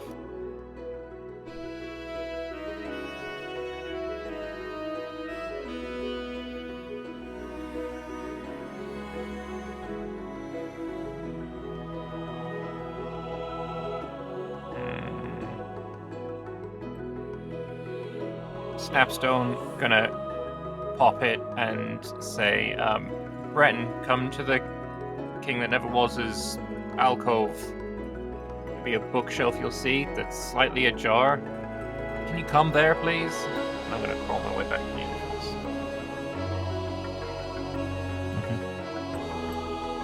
Breton, I assume you got halfway down the road from the cathedral. You were heading probably to, I don't know where you were planning on sleeping and resting tonight. Probably going to bed wherever where they've been sleeping while they're in the city. You haven't set that up yet, so I think you're probably going to go down to the tavern, maybe to try and find rooms, I assume. Or maybe up to the castle, see if they've got rooms for you there, because I'm sure they would. But anyway, you basically, you get out of the grounds of the cathedral, and you get this message, and you go, well, how do you respond? I imagine there's just a sigh. My way. You both regroup. Turns around and starts walking back up. You both regroup. So you see me peering out from this hole close to the ground, like holding the bars, looking up. There's something down this secret passage. There's a door at the end of it. I don't know how we're gonna get you through these bars, but I wouldn't mind you coming to have a look at this, because I'm detecting all kinds of shit behind this door. Like undead and celestial and fey and aberration, like the whole 9 yards. Yeah, I can't teleport, so that's not necessarily I mean, I could remove the bars, but if whatever's down there is dangerous, I don't think that's a good idea. Question, mostly for Ruby. Do you have the glove of spell storing, or do I? I don't have it. I think you do, Valymr. Can I put 2 Misty Step levels into the glove and then give the glove to Brett? It's in the party sheets, but that would have been on. Yes. Yeah. I think there's currently a teleportation circle in it, so you'd have to get rid of that. Yep, that's fine. Yeah, you can do that. I'll mark off another couple of... I suppose I will.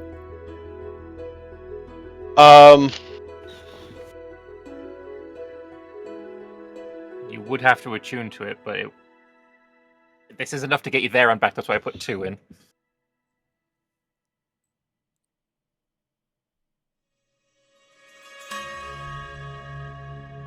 Oh, that's the worst. Yeah. Well, I suppose I'll take an hour to attune to it. I'll drop my attunement to my ring of protection. Oh wow, the ring of protection is the thing that has to go now because you've got the sword that you don't want to, and then you've got the chain that you can't. Okay, no problem. You take the hour. Yeah. Okay. Who's going Enjoy first? some self-propelled teleportation. So Breton, are you teleporting through the gap? Yeah. This is what we're currently doing. So we're gonna go with it. Yeah. It's kind of corridor shape. You don't have, Breton might need to be hands and knees because you're huge. Because it's a 4-foot corridor. Breton is basically, army crawling through here. You yes. are army crawling through here. You get the impression that this was meant to be like crouched through and hard to maneuver through, but it is paved in a way that it is a corridor. Like this is for access. But it's been barred on one end, and then you see it too, this chained door. It's not lit, but there's enough light from the other end of the corridor that you see like the shapes of it. It's like there is a large lock. It's a thick wooden and iron door. Chains are wrapping round it and through it. Some of them seem to be there on aesthetic, others there on purpose. Breton will give the same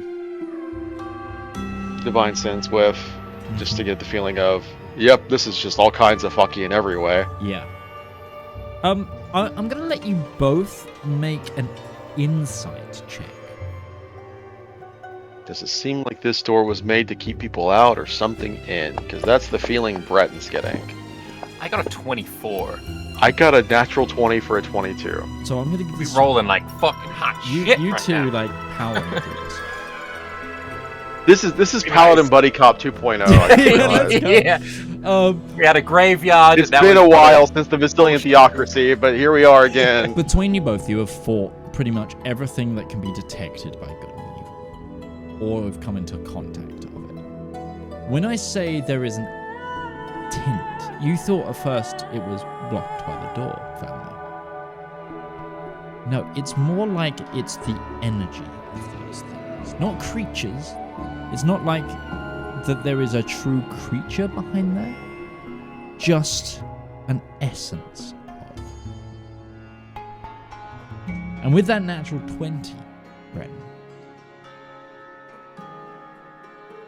this, using your insight, this place, this cathedral, is a reliquary of all of the gods and any of the findings from church. Some of those relics aren't necessarily going to be of the good gods. Some of those findings aren't necessarily going to be of the good gods. And there's got to be a place to store those.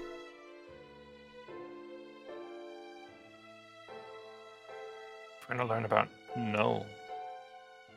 I think this is where they put everything that the world wasn't allowed to know about, or I guess another way, this is the spoils chamber. Everything where they couldn't just leave that sitting around for somebody to find. It had to go somewhere. Yeah. I want to go through there. Okay. We'll come back to that after our midpoint break, because we're at 8 o'clock. So we're going to take 10 minutes here. We'll probably rejoin with Ruby for a bit, but we will definitely loop back to that now that you're both there. But friends, use this time, grab yourselves a drink, and we will be back in a moment. Hey, come here a minute. Do you need royalty-free music for your TTRPG content, whether that be a YouTube video, stream, TikTok, Instagram post? Don't worry, we've got you covered. My name's Alex. I've been a content creator for almost a decade now, and I've teamed up with my good friend Harry to produce 10 royalty-free songs for you to use in your content completely for free. We've tried to make a whole range of motifs with this album, covering happy music to sad music, to mystery music to combat music. And if this takes off, you know what? We might even make some more. So give the Elendor Chronicles soundtrack Volume 1 a shot. It's free to stream everywhere. And if you want the high quality downloads, you can come over to our Patreon and download them, or you can contact me directly at tabletop@themidgemansworld.co.uk as a creator, and I'll just give it to you for free. That's it, there's no catch. And just to prove it, we've also given you guys a user license agreement to prove that you have the complete perpetual rights to use this content. So enjoy, and good luck on your next adventure.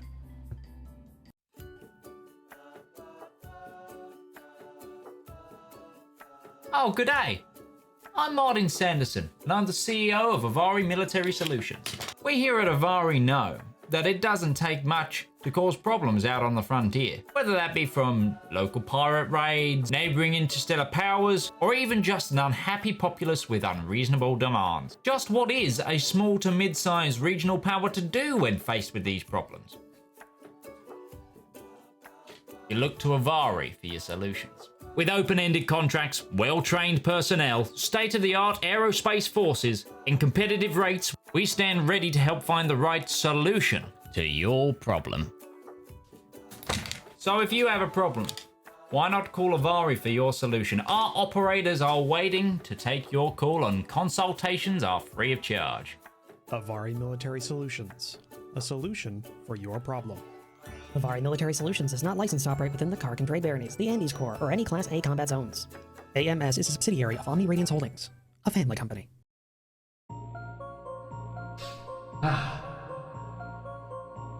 When is a story more than a story? When a tale is more than words on paper? When is an ad more than the script it's written on?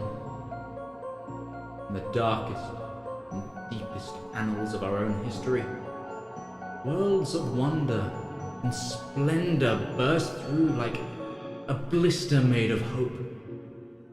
From the brain that's wrestled and riddled with madness, a radiant pustule. Writing, art, that's storytelling. That is the true lust of life.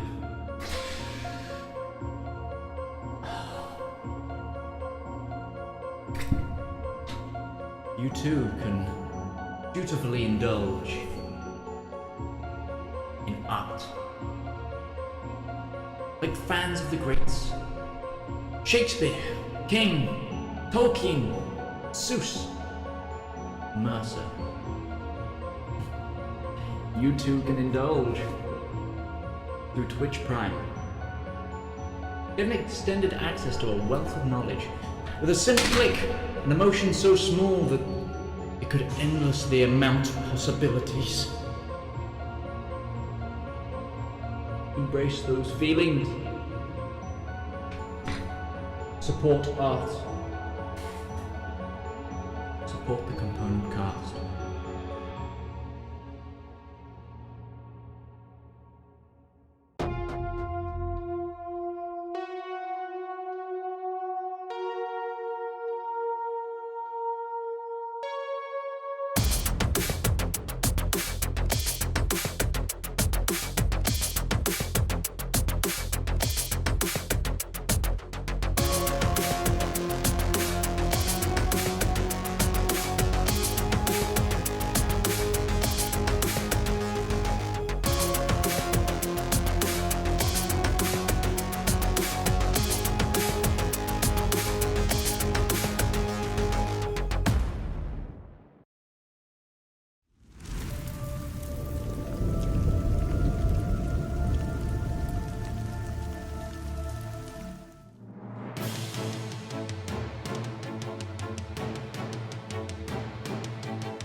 we return. I was going to make a joke before we came back, but that's fine. That's fine. That's how Master Skywalker lost to the action economy of the younglings. Yeah, he really would, wouldn't he? Action economy wins all. I mean, it depends. Are they level like? He has are they AoE. level- He has AoE. To be fair, did they Cleave. have lightsabers? Cleave makes that a lot easier. Did they all have lightsabers as well? Is the other thing. And what's I don't think the they had them. what's the AC of a Padawan of that age? Not enough. 3. 12 apprentices versus 1 Jedi Master. The results may surprise you. Oh god, don't YouTube meta it. Don't give it. You won't believe what these Padawans did. Top 10 reasons. Narrate the he entire fucking sequence through an died. AI. But you can't actually narrate the sequence. It has to be an AI voice. I've Oh, already and we had got my, some Subway Surfers going on as well. I've already had my voice accused of being AI, so it's fine. There's a video of Sean Schimmel saying, like, this is just AI. It's just an impersonator. It's just a guy trying to sound like Sean Schimmel. Anyways, back to the plot. Yes. We'll quickly jump back to Ruby, as Ruby, you had to jump away. Where is your? Where do you live? Where's your home? The girl points. Just down the track there. My dad's a fisherman. Look, make sure. Through the crops of the trees, you can see they're probably 300 meters from their home. Excuse me. She'll say, "Look up. Is the sky still, churning blood red and at times yeah, kind that's of?" everywhere. Tell you what, let's get you back home, huh? Usher them. Yeah, okay. They look. They're not gonna say no to you. Yeah. Make them get home. Okay. You take them home. There's an eerie silence to the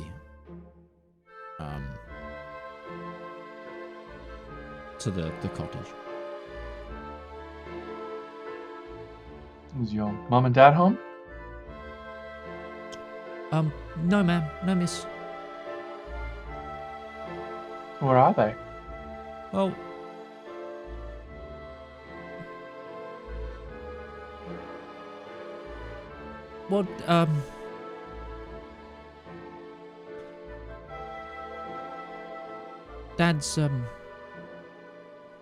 Dad's boat was lost at sea during the war. And, Mother was levied. Translation for the people who don't understand that off the top of their head. Called to arms? Yeah. She was called up to the militia. So it's just you two? Yes, miss.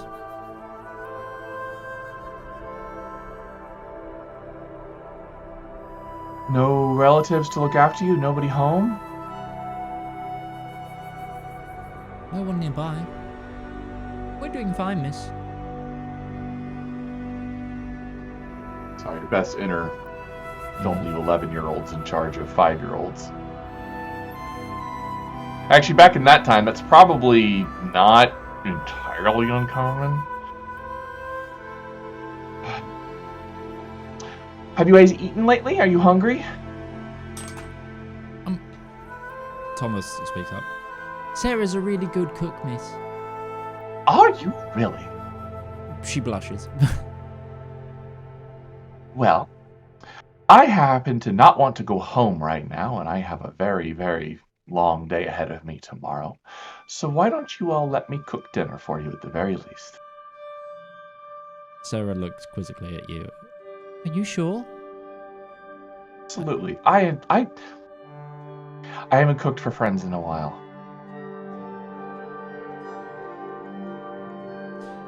She warily says okay. She'll pull out her bag of colding and kind of peruse that where she'll somehow pulls out big honk of ham leg. Yeah. they're both the kids are like, it's like watching Willy Wonka to them. Like it's. What do you think? Honeyed ham sound good tonight? They both like nod excitedly. All right, let's go inside, and she'll make for the kids a veritable feast for what would be an 11-year-old and a 5-year-old. Absolutely. Let's jump back to Valymr and Breton, who are at this door in the Undercroft. I guess I could try and pick the lock, maybe. I don't. Is there a lock? There is a lock, yeah. There's several like padlocks on the chains, but there is one specific big lock at the door. I didn't know you knew how to pick locks. I said I could try, not that I could do it. Opening this door in a way that it can be closed again does incentivize us. That is the smart way of handling this.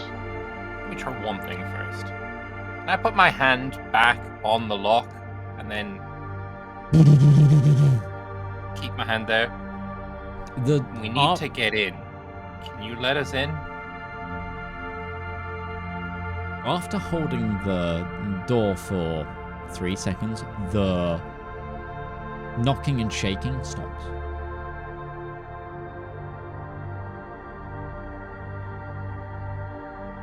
Can I grip the handle tighter and try and twist it?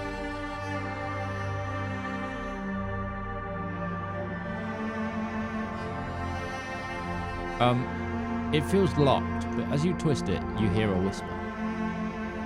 As you like get to the, you think the latch, where like the final bit of the latch as you turn. Is the whisper audible? Can I make out words? Yeah. You both hear it.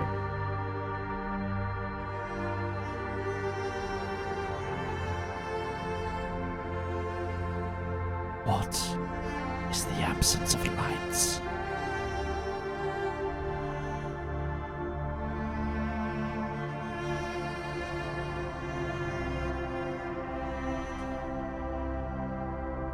I mean, it's either. It wasn't asking what the absence of light is. It says, what is the absence of lights? Like the gods. I mean, then. Yeah, I mean, the opposite of the 9 lights is the 9 shadows, right? But the absence of the 9 lights is. Gotta be something different.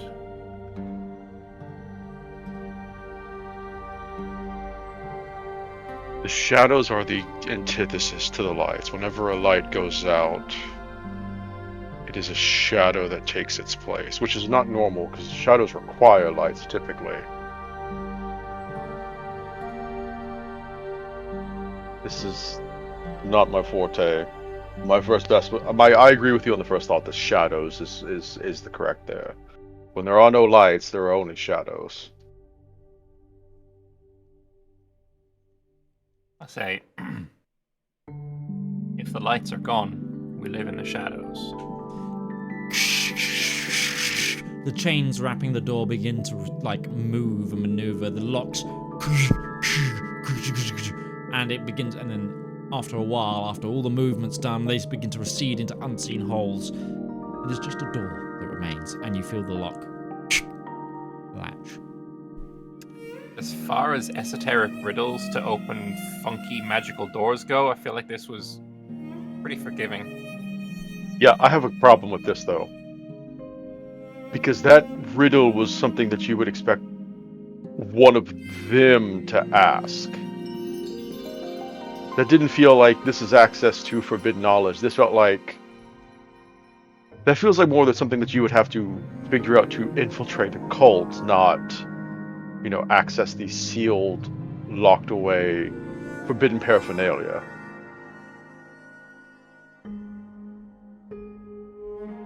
Do you open the door?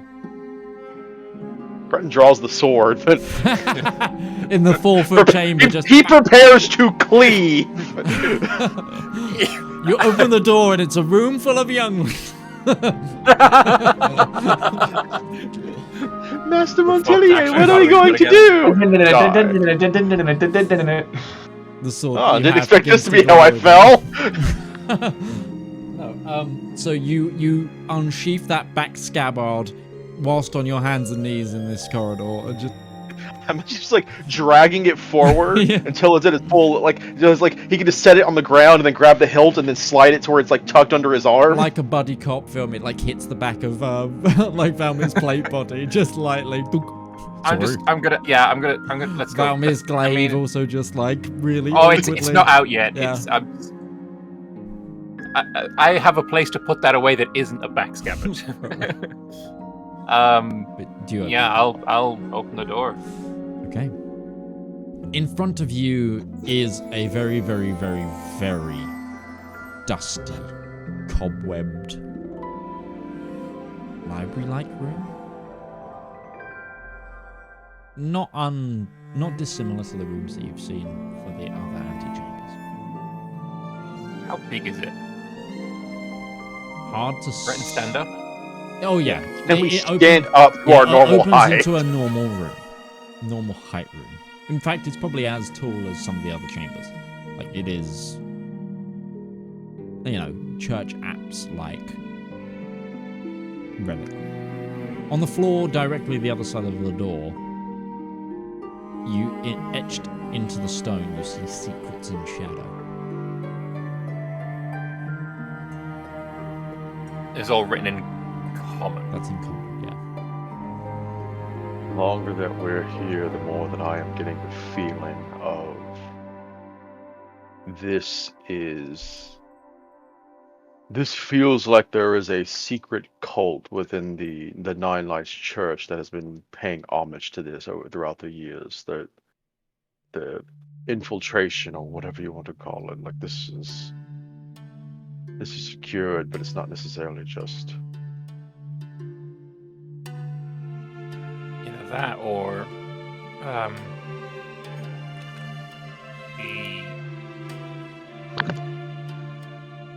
what were they called? The thing of them. The Scorned ones of them. Scorned ones of them. Yeah, I mean they were from the Rien before it was the Rien. Either way, it's worth looking around. How light is it in here? Oh, it's not. There's some... So Breton actually can't see because he can't see in the dark. Yes. Not anymore. You Hey, see, lantern. Breton, you do. There's a little bit of light coming from the room that you came from, but Don't it's you give very off little. light?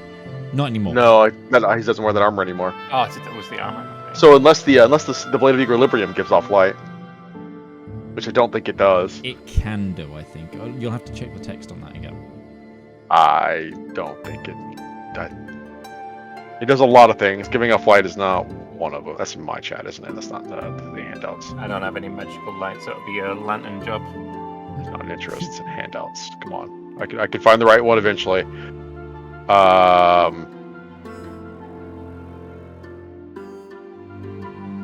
Where the fuck is this sword at? Sorry, hold on. Because I checked our chat and it's not in there, and it's not in handouts because it's not in there. I think it's in game, bud. Oh wait, I can cast daylight. Well, you also sent me. Where did I say it? Send it. Was it privately? Did I DM it to you? You may have DM'd it to me. I'll go through and check. I know it's in game. I think this is the only one that I fully rewrote out in game, probably. Well, you did give it to me on Discord before you gave it to me anywhere else. Yeah, I don't know.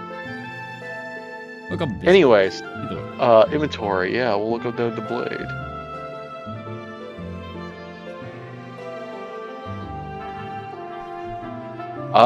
No light.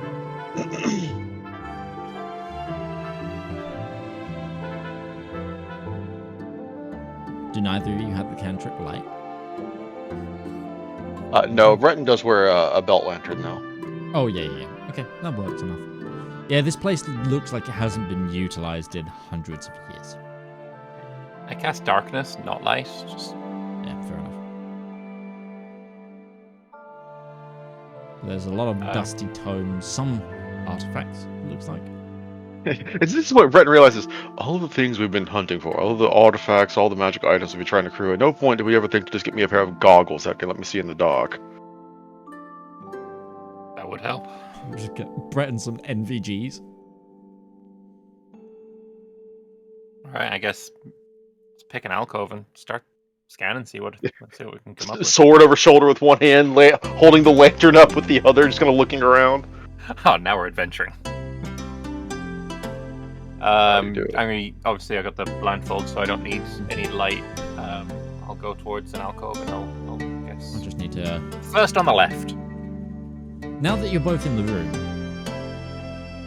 Never mind. Wait,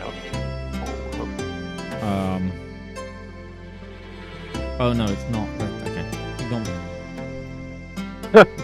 Okay, sure. Sorry, I was looking... What do you say, Valymr? Now that we're here, let's split up and look for clues? Like, Surely. Zoink Scoop! I got a bad feeling about this place. Yeah, it's just old and dark, very evil. Breton, you have high natural perception. Yeah. You hear the shuffling of feet.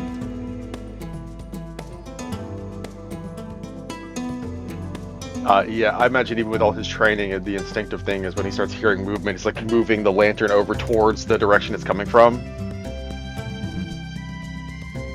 You see... Sounds like something around here. You wait a couple of breaths, and a skeletal hand grabs onto the side of one of the bookcases and peers around. And you see a skeleton, faded sort of blue light in the eyes of the skull. Robed individual. Look round at you. They seem to have like a... They seem to be dressed in very, very old Rhiannian clothing. It's quite adorned as well. It's very old Rhiannian style. But clothing of pretty decent wealth. You see that, Valymr? Do I see that? If Breton points it out, you now both see the, it's, Valymr, you see it in your, Daredevil range. Breton, you pick it up through sight. But there was just like, it's that, rabbit in headlights is the wrong word, but it's that kind of thing of like... Oh, I haven't seen light down here in 17,000 years. It's not even... I've been cleaned up for 2 centuries! It's more the... You know when you're like... If you're out walking and you see someone else's cat, and then that cat is walking, and then it sees you, and it's just like... One of us is going to have to move. I don't know if you're good or bad. It's doing that kind of thing. Breton is... Are you the librarian?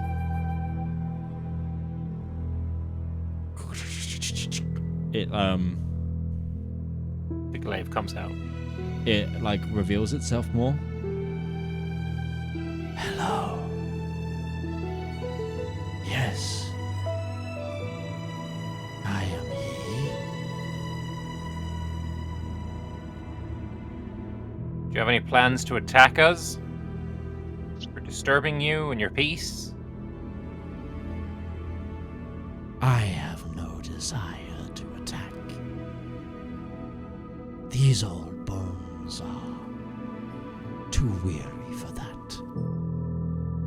The glaive goes back away. Please.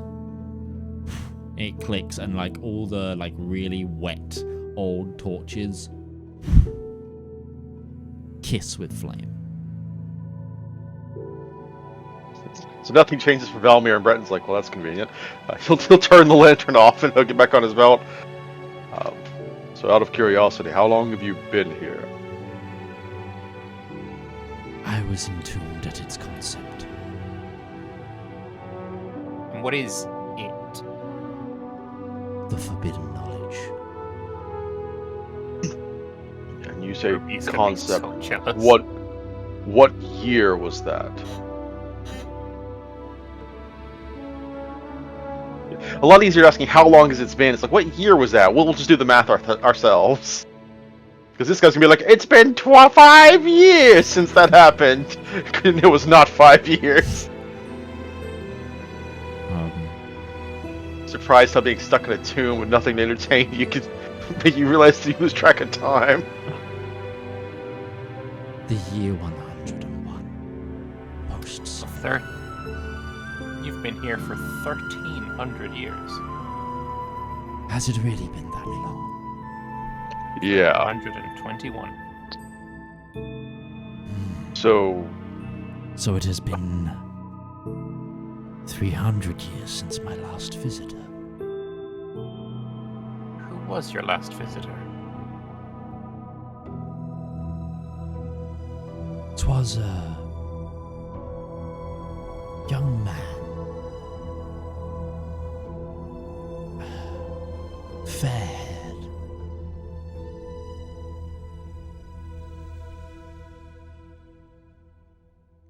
A prince, perhaps. Was his name Godric? Yes. He was the king of this land. The emperor, I should say. Not at that What? time. There's been 16 Godrics in charge of this country. Right. But in the past, 300 years since the last one, who came to visit him? Mm-hmm. You can work out which one that was. Give me a history check. I'll help. Okay. Quick math. Yeah, Godric the fourth, probably. I don't know. I got an 8. Oh, you got 8. Royal dynasties of the above grounders, not your forte, but it's one of the Godrics for sure.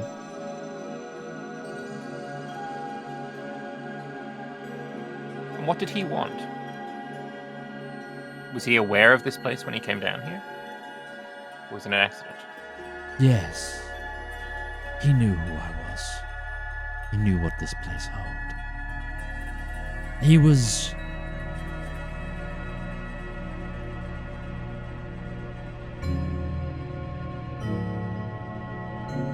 He was looking to...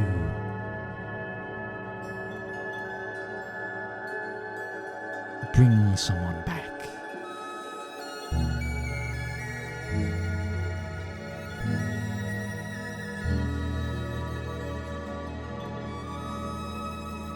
Ren, would you have any idea which Godric he's talking about? 300 years ago. I mean, presumably I would have some knowledge of the history of the Rien. I know it's not your country, but... He was born in the Rien. He was raised in Nardethel. Mm. That's why he speaks both languages. A history check? Would he know which Godric, which numbered Godric, and conceivably which individual might have been lost to them that were important? Yeah, sure. That was trying to bring someone back as well. History check. I rolled an 11. It's like, was that the 12th? The 8th? May have been the 9th? Was there a half Godric in there somewhere? Hilariously, there is a half Godric because there's. I was gonna say. There's Godric the 9th was Godric the Bastard. So kinda. Hey, I got my. That's me getting my lore right, bro. All right. Heck yeah. That one was just Rick. Sorry, it doesn't ring a bell to me. So you're the keeper of the forbidden knowledge. Who set you at your post here?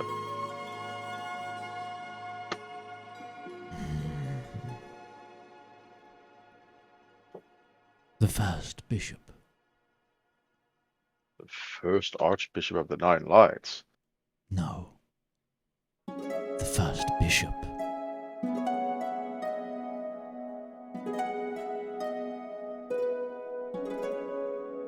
Bishop of what?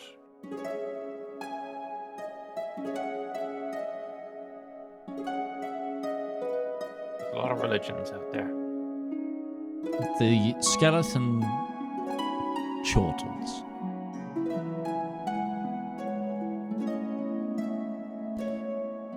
Well, if you were down here, I'm sure you know.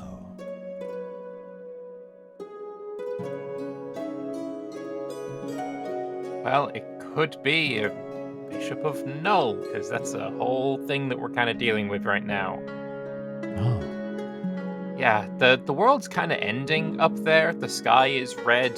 The dragons are coming to mess things up. And a lot of the seals of Elendor are currently... Well, there's one, and it's not a seal anymore. Two. Things are bad. Chain on one hand, sword in the other. So, the reason we were up there was to try and find out information that could help us to kind of not have the world end. And then I got down here. Hey, maybe there's some information down here too. I didn't know about this place when I came down here. Most don't. It's the ones who do that you have to worry about. Coming in out of the doorway. I'll tentatively step forward. You round a couple of the bookcases and you see a small writing desk and like stool, chair.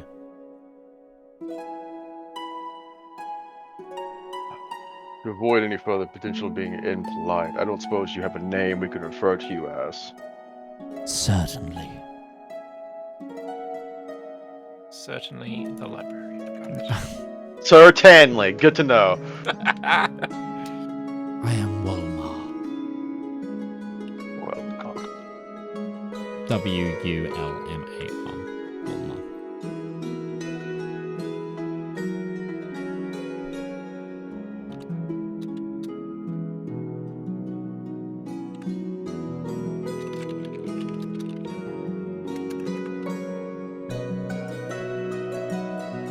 What was the place up top called again? The Reliquary. Relic. And above that, the Cathedral of Ascension. And above that, the heavens. A couple of them, and there's 3 moons above that, and then, who knows? the moons are above the heavens. Ah, we have learned things. He has let it slip. TM letting secret lore drop. I am Breton. This is Breton. We'll let Valymr introduce himself. He's not going to make that assumption. Valymr. And as he said, we are currently facing a catastrophe to the entire world, and we are seeking whatever knowledge may in turn be useful for it. This room is radiating all sorts of attunement and magical incline. What all is here? The Forbidden Archive certainly does all sorts of lore and such, but just what exactly is here? The truth of the shadows, their worship, places of their worship on the world, items of worship that have been righteously confiscated but could not be destroyed, answers, truths, destructive though they may be. But if it is, in the words of St. Agnes of Eyes, the ending and the renewal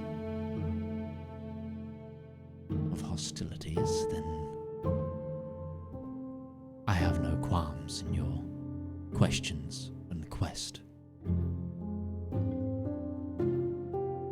Breton just takes a moment and says, I think we just start with the big question. Because there's one thing that I would think would be considered apocryphal in this regard, and it's the easiest one to ask. Recently, we came across the information that the king that never was may in fact have been a collective, more than one individual. What is the truth of them? He rattles a bone finger on his chin. You hear like the bone scratching bone. Follow me.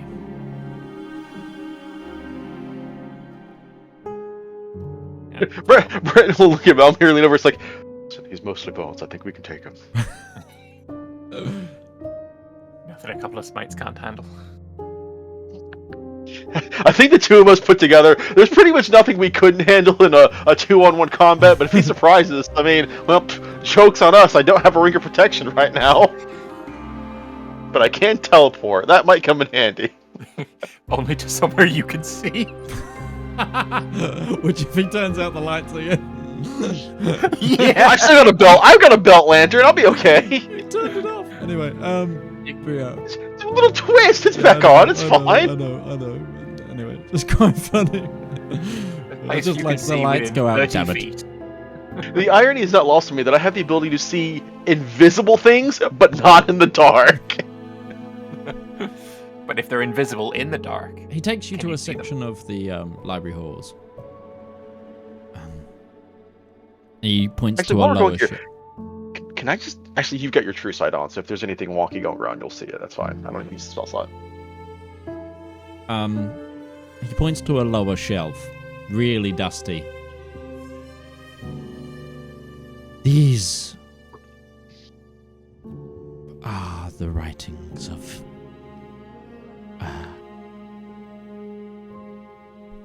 these are the writings of an individual called Babathorth. Babathorth. Babathorth is, to most of the establishment, a lunatic, believed in very outlandish theocratic conversation.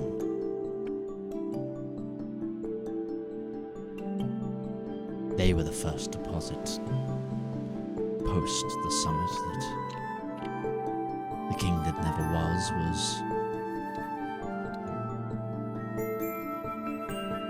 more than just one entity. Fun fact, this is where the common word babbling comes from.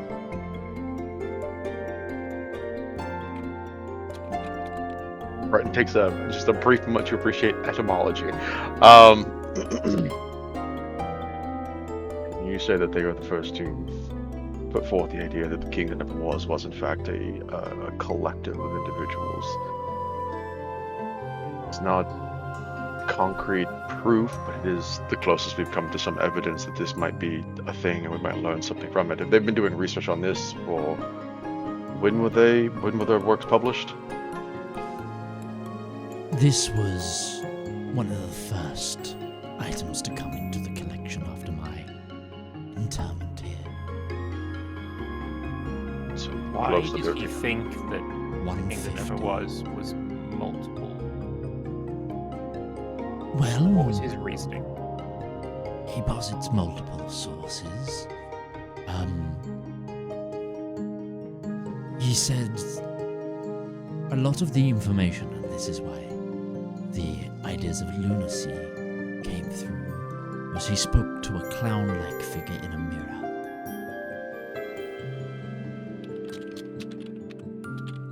Who would whisper him information.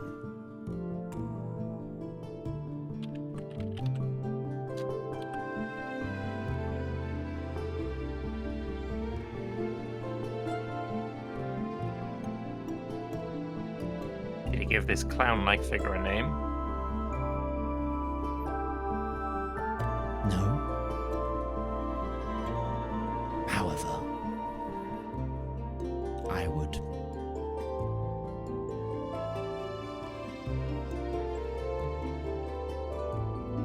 would hazard my own guess. It could be an avatar or an aspect of one of the shadows themselves.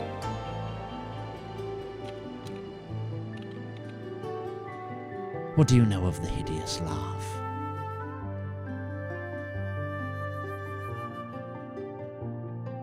Does Breton even recognize the name Hideous Laugh? Are you speaking of Kachinar? Yes. Kakinar. Kachinar. The mocking malice, the hideous laugh. The... Out of trickery, anarchy, and lies. Yes. Of course. Most don't know.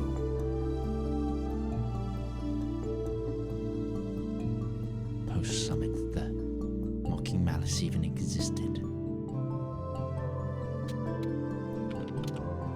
I don't know about you, but if this information supposedly came from a god of trickery, anarchy, and lies, I don't know if his basis of information is the most reliable on first value.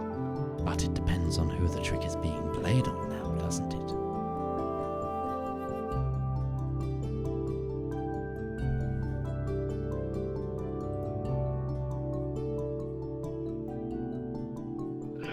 How many books is Wilmar gesturing to here? On the shelf, there's Like, what is the collection of Bebathor? Bebathor. Sorry, I'm having a hard time saying his name. Bebathor is easy. Bebathor is a little harder. Just the babbling madman was. Anyway, there seems to be 9 books there. 9 whole books. Oh, that's a lot of research. And all of these are pertaining to the king that never was, or what other topics did they discuss? There's a lot of other topics. I would personally read book 3. Right, I'll take book 3 off the shelf. Good luck.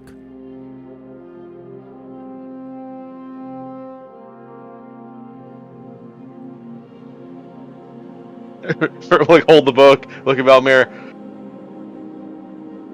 He's like, hold the book. It's like, I'm gonna go start reading. And just he'll go and find a desk to sit at. Is it in common? Supposedly. Good luck. Is it in common? Just. The Right, words. speaks of I feeling, but it's- recognize the words, but not the way they move together. Yeah, it's like trying to. I mean, ye old Albion. Mm-hmm. Ye old Albion raving madman.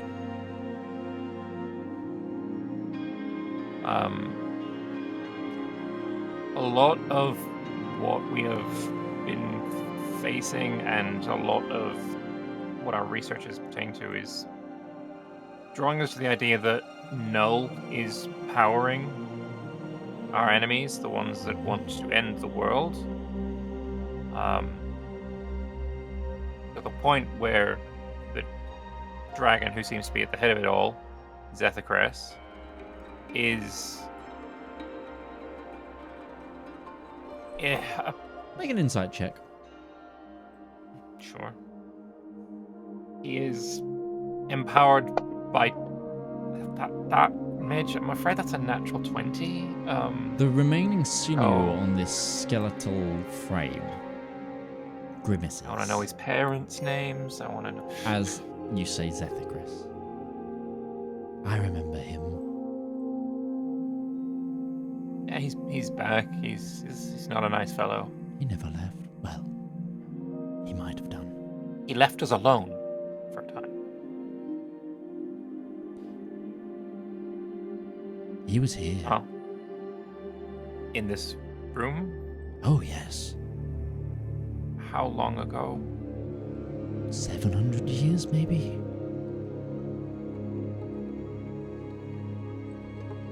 What did he look into? Would you like me to show you? Is it something to do with Null? I mean, the answer is yes, I do, but the question... The Bones Creaked, among other things. Great. So this is where he learned how to end the world. That's quite the forbidden knowledge you have down here. Yes, I'd like to see what he saw. Sure. The skeleton shuffles you to the other side of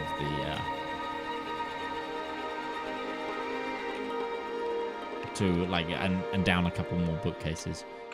To an area where you see like a chair had been pulled up and some things pushed aside. You see a couple of like candle holders with the candles burnt out. You see actual like scraps of notes that have been crushed up into balls. All of it covered in a thick layer of dust. He was sat here. He points. This is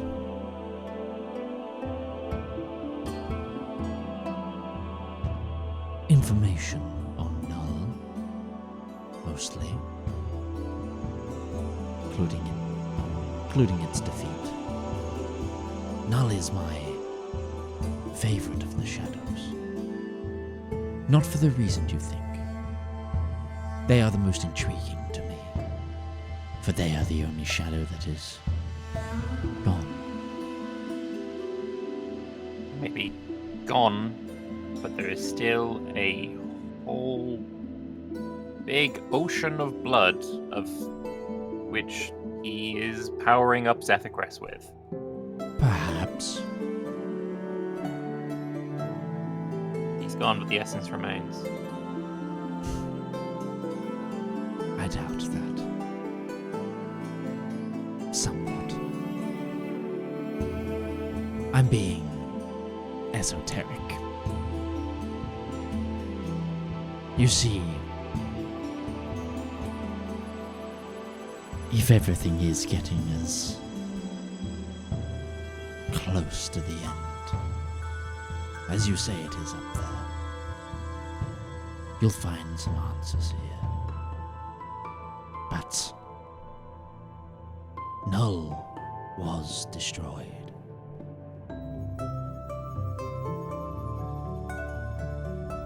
The shadow, the ninth shadow, cannot fall unless it is made.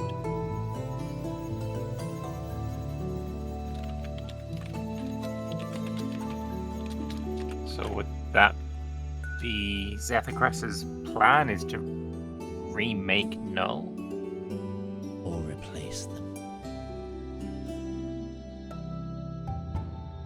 That explains why the Guardians broke the seals. The world can't end so long as Null's not intact, and what better weapons to use against them than the seals that aren't?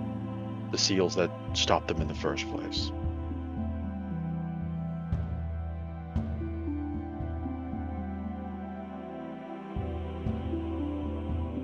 Have you ever... How many makes people total have come down to see you in your 1300-year tenure of this place? 7. Well, Roderick? 7 I Zethacrest. didn't know were coming. Does that include us? No.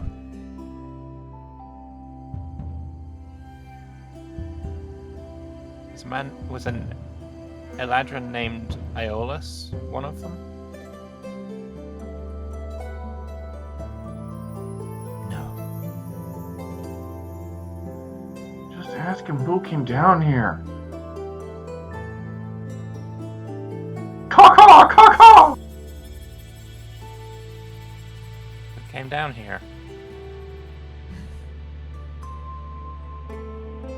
Several bishops.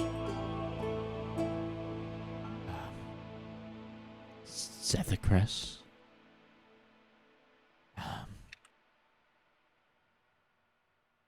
A weird fellow by the name he gave me the name Mort, but it's not his name. Mort. Yes. Mort the Magnificent? Yes, that's the one. Insufferable asshole. I've heard of him. I think we met him. We have. Yeah, he was at the second summit. He was also at the Society organization. Hmm. Ah. Do you say the society organization bit out loud? I guess, yeah. Yes, I'm assuming that Breton is still having part of this conversation. Mm-hmm. Mm-hmm. The name of which we have not remembered to come back with. Do you mean the Society of Invisible Wonder? They let that buffoon into the society. From what I could tell, begrudgingly. Oh. That explains how we found out about this place. I was a founding member of the society back in the day. Are we sure they didn't change the name? Because it doesn't sound familiar. You said it now, and I'm like, that doesn't sound right. I bet it sounds better in Rhiannian. No, so if I recall, like your exact reaction to it when I said it the last time was, of course, the secret society is called something obscene like the Society of Invisible Wonder. Maybe. So. Secret societies are so unimaginative. So, Zethacris, Godric, Mort, There's been several a few bishops. Godrics here. Okay. I believe the one we call Willoughby was the first.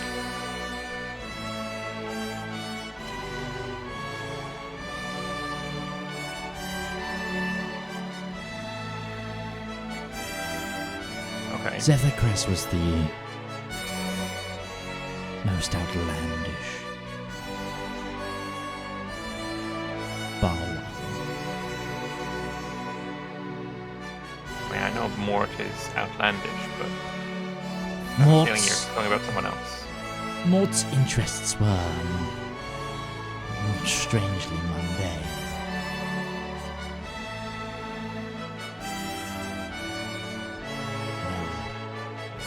There was one before. Seeked the same line of thinking as Zethacris.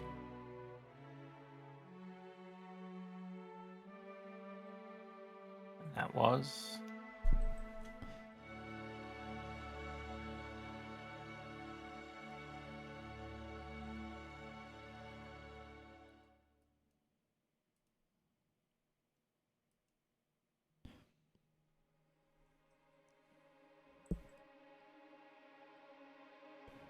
An individual by the name of Bernard. The name rings a bell. Why does the name ring a bell? Does the name ring a bell? Should the name ring a bell? I don't think the name should ring a bell. Okay. Zethacris also read some of Bernard's writings. You'll find them on the bottom shelf, below the Nullian worship. I'll take them too.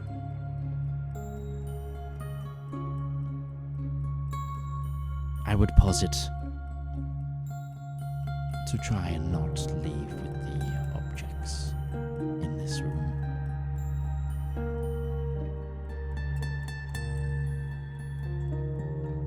They are fragile.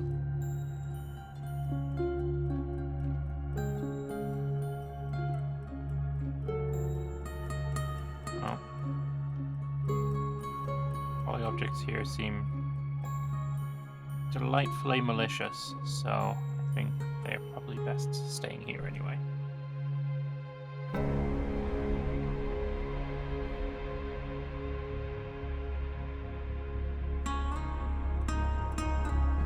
I guess I'll start reading unless there's something.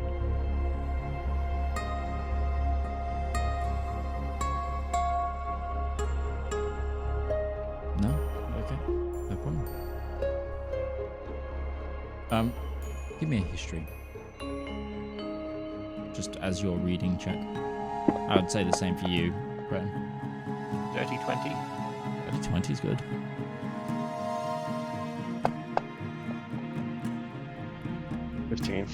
Sure. Valymr, you begin to read, and a lot of this, it's various like gospels and different accountings, tellings of like the defeat of Null, the worship of Null before the Great Summit, what Null actually meant to a lot of people, those who believed in him because obviously he's a god of, he was supposedly the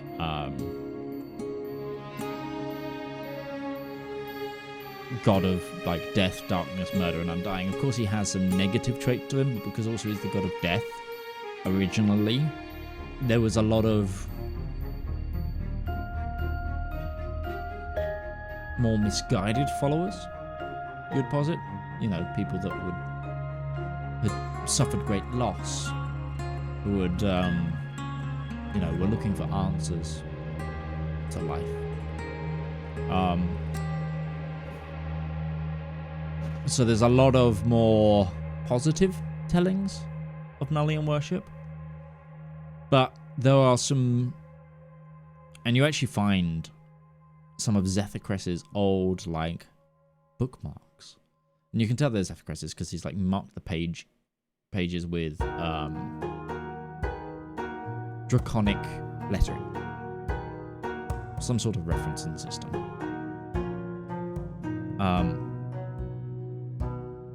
But you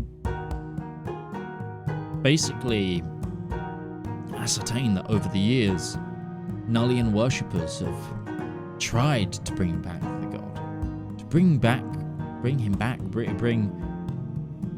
and give him power through occult worship, through sacrifice, through other means, but outside of wielding powerful relics that might have remained, no one's really ever achieved getting power back from it. So people have begun to posit that he really was destroyed.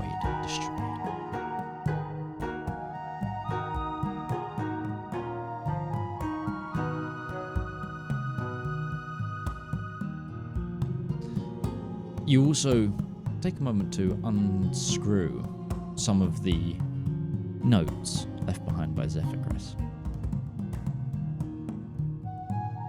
Lists of areas where Nullian cults existed. People he could go and try and talk to. There seems also to be a sketch for, like, a portal diagram. Very much like the one that you entered before. But at a different location. One more direct. Ooh. Does this, does it show where this location is? Where this, or is there this is just a diagram of how to make that portal? No, this is a diagram, it's like a picture of what looks to be one of the portals that you went through to the, there's the Abyss. But this seems to go to... It seems to, like, because you can read all languages, right? I can read all languages, yeah. It says this is a portal to the Lake of Blood. And then there's a crude map. Is the map of where this portal exists? Yes. Where is it? I'm gonna need a survival check for you. Oh. For the map reading. Because it's crude. 11? Really hard for you to say. Maybe an experienced cartographer would be useful. We know one of those. You have one on the ship?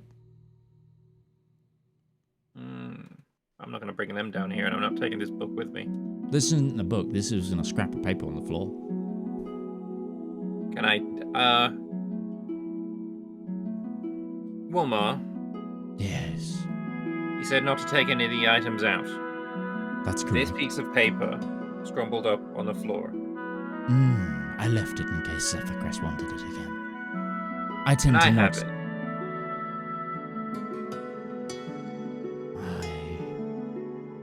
I don't see why not, he clearly. I don't think he'll be returning. I tend to leave things how they are left here. With the god's blessings, Zephyrcrest will be dead within a week.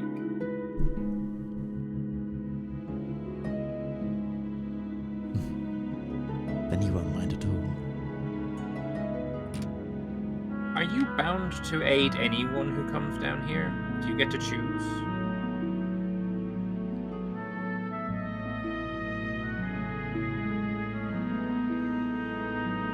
I will help anyone who calls into my hall. Why? It is far from my nature to withhold knowledge once it has been sought out. If you can get here, you are clearly worthy. I would disagree with that. Ideologically, I understand.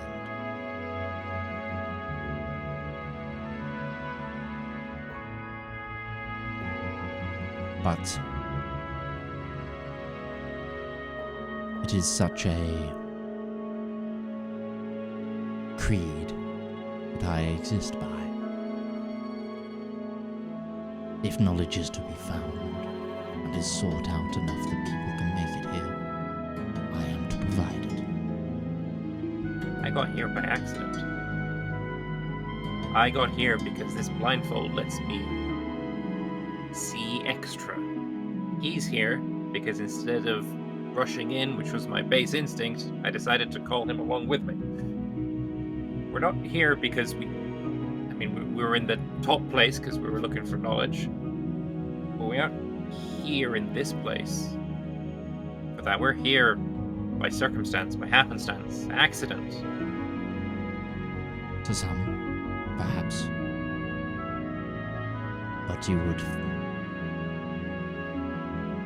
think me a rube if I didn't believe that the two knights, one wearing the blindfold of Cathriel and the other a reformed blade of Equilibrium and the soul chain, weren't worthy of knowledge that they seeked, who have also been, as far as I can tell, stomping around in the room above, on and off, for the last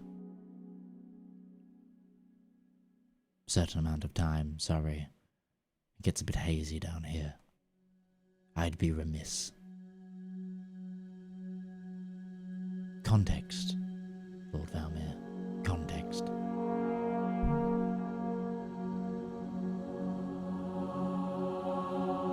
Make it go. I can see that. Is there anything else I can do to help you? I suppose you know any weaknesses that Zephyrcrest has? I'm not the combative sort.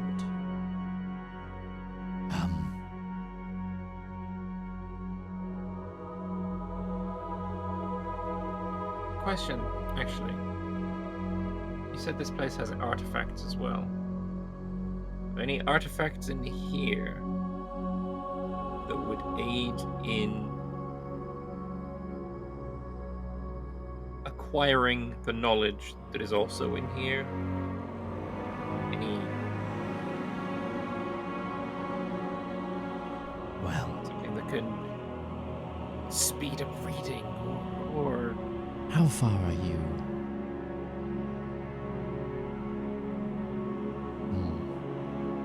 How far are you willing to go?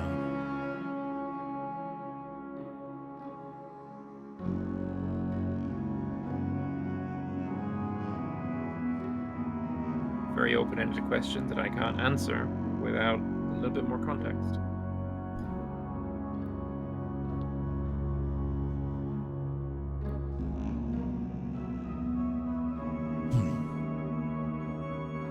There might could be some objects help give you answers. Breton, and also just from your reading, it's a rambling mess, but the more you read it, the more it starts to make sense. Because you are also going mad. Especially with the knowledge that you have.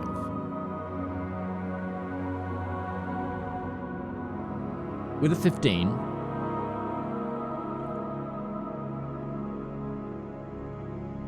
the babbling madman posited that the hero was heroes, that there was multiple instances of them, and that they were an adventuring, questing party, some of whom chose to remain, some of whom chose to ascend.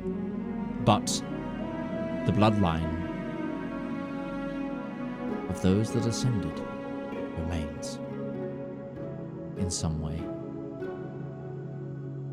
And the latter half of the book goes on to be almost ramblings of various royal families and various notable nobles or less notable nobles, like in terms of world standing, but in this person's eyes, notable, who might be descendants.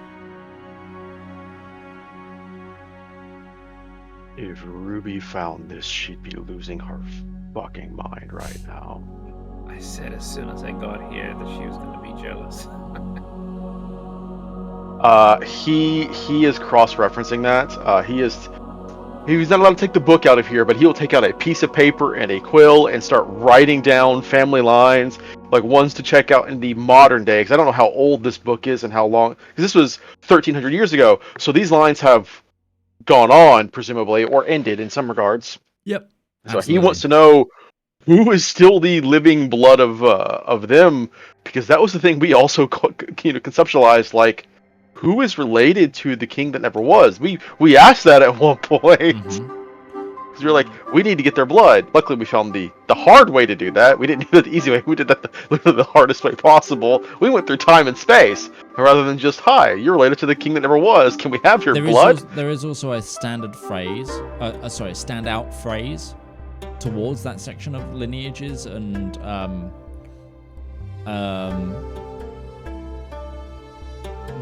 Always Sunny in Philadelphia sort of moments.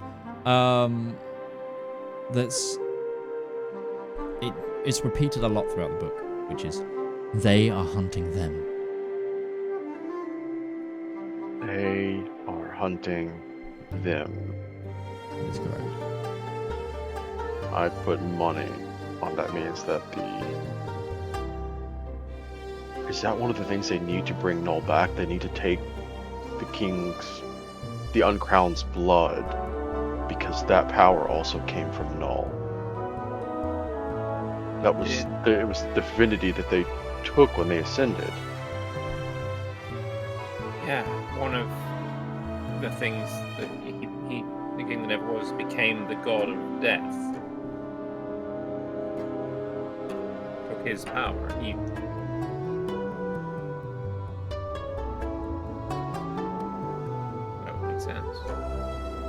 Imagine how many lines is he drawing down at the moment? Who? Because you said there was potential lineages of people who descended from them. Yeah, you're just writing list names at this point of people to look into, houses to look into, etc. But if this was 1,300 years ago, then even if he's starting with a list of like 4 lines, this could spiderweb into hundreds of lines of people that might draw their lineage back. Like, this is 1,300 years, like we talked about the other day. Charlemagne, like, how many people can trace his lineage back to Charlemagne? And this is multiple people. What's the population of Europe? Like, we get to the original point, it's just like, You know, we've had their blood all along. Like, apparently it's just in every single one of us, just by sheer number of time. Well, it's 1400 years since the summit, and the king that never was walking around, and that's 70 generations.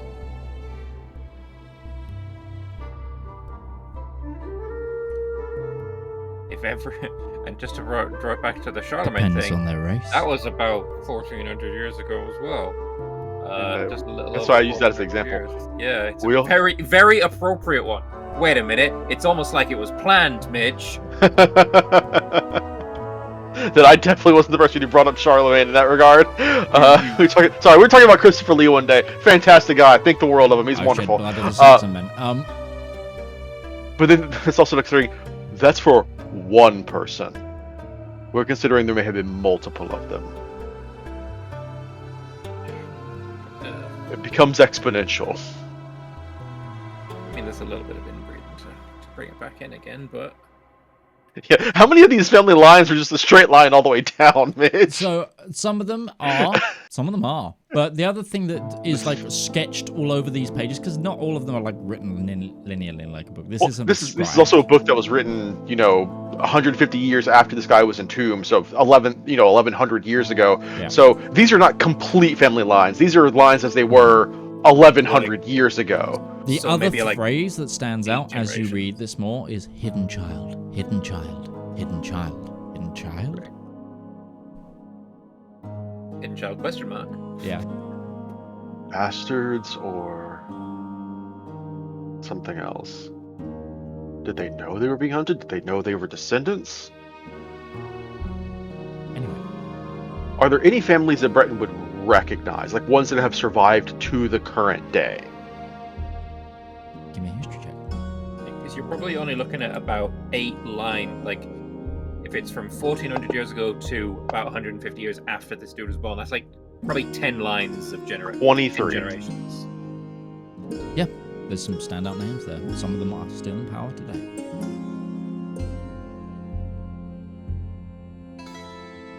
Is Fionia one of them? Breton, No. Breton's kind of is like, because we know Gilliam eventually did pass away, but like, was he actually somehow part of the ones that became the king? But if he is not a part of the lines, and we do have record of him passing away, it seems safe to assume he is not a part of the uncrowned, which is fair. He was also eventually crowned, so that also wouldn't be appropriate. He will make that comprehensive list, and he will go to The royal line of the Rien appears though, or the house that became the royal line of the Rien does appear. That doesn't surprise me at all. I wonder. Any This will other be something. standout names that we recognize? Like, story-wise, that we have interacted with as Yeah, characters? is the Kenseks on this list, and we just didn't. Oh, I heavily doubt. No. It's like, that's one of the things I was wondering. Like, is Kensek on this list? Is Sunderstar on this list? Like, Neither of those. because is this would be a better question for Zep because he knows. Is the Iron Duke's line on this list?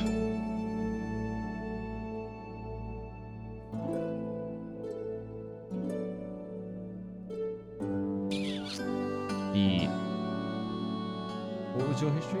23? 23. Like I said, I want to know his dad's name. I want to know his...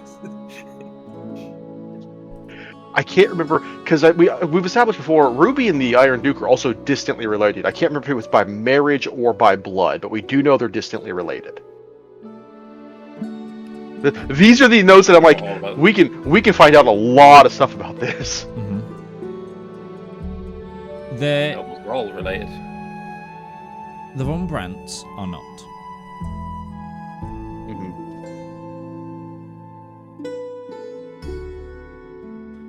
But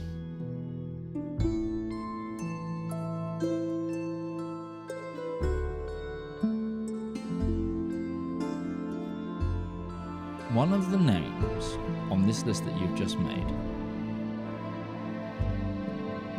is eerily similar to the house that the Iron Duke's wife was of. It's not the same spelling directly. But it's old as shit, so that makes sense. Yeah. Would be the House Spielman.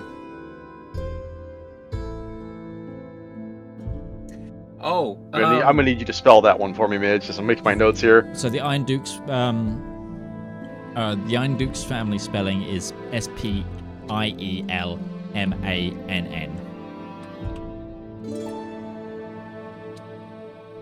But in this, it is Speehlmann.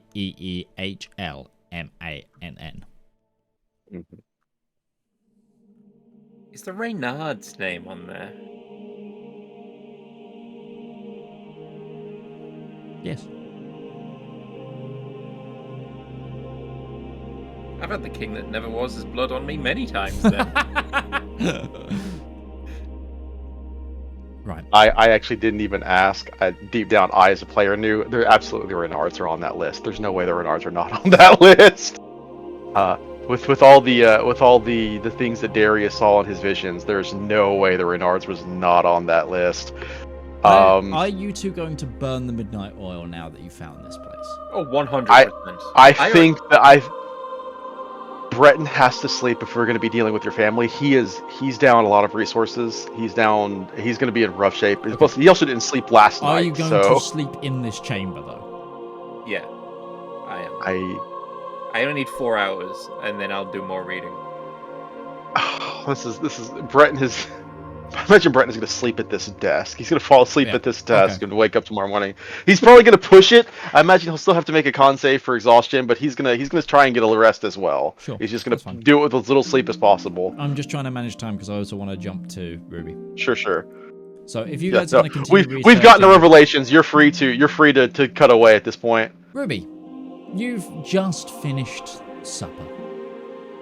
Tell me what you've made. I know you were going to make This is a spread of honey glazed pineapple ham with a pineapple, or pineapple is kind of like a pineapple gravy, I guess, and some fresh vegetables for these kids. And she will make them eat their vegetables.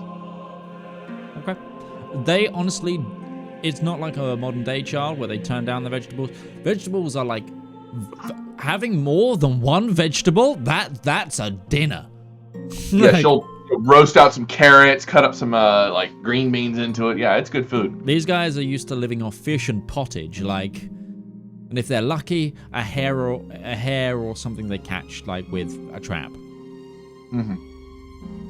These kids also know by no means emaciated, and also you get the impression that the daughter as well, because of maybe who her father was and maybe what her mother was as well, seems to know very good at survival in nature by the seems of it. You looking up, it's this is a kid who's it's got muddied hands, but they're more because it's green thumbed.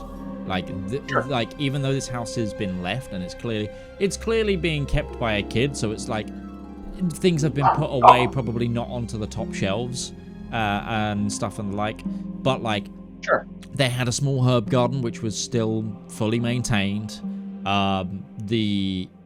The traps, you see the fishing lines near the front door, they're maintained as well.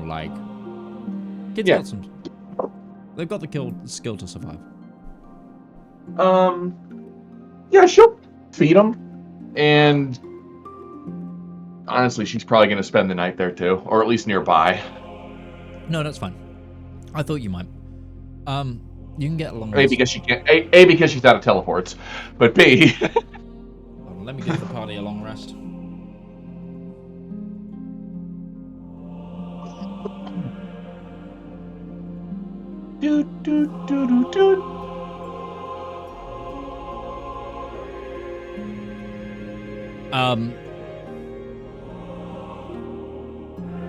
Which also means your chalice buff resets. So take that into note. And you guys need to redo one. But yeah, you can rest. Next morning, what are you doing? How far away from where she is now is the mountain near Cochison? Quite away. It's not super close. It's 4 or 5 days ride. As the bird flies? If it was as Still the 3 days bird out. flies, still a day or two. Like, you're like, lengthwise, it's like Brittany to Nice, France. So, Okay. northwest to I got you. south. Yeah, I got you. Sorry, but French geography is a little light these days. Fair. Yeah, yeah, I don't know she'll- what that would be conceptually America's. Like, She's only been to Cochison once, and it was a pass-through. mhm.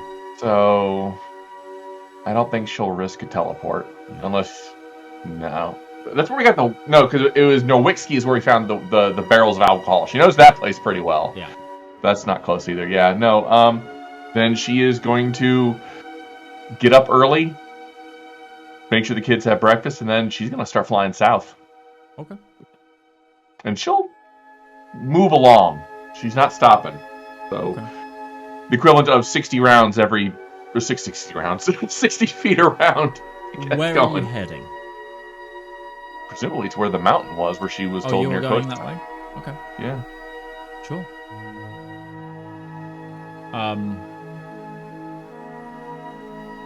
Okay.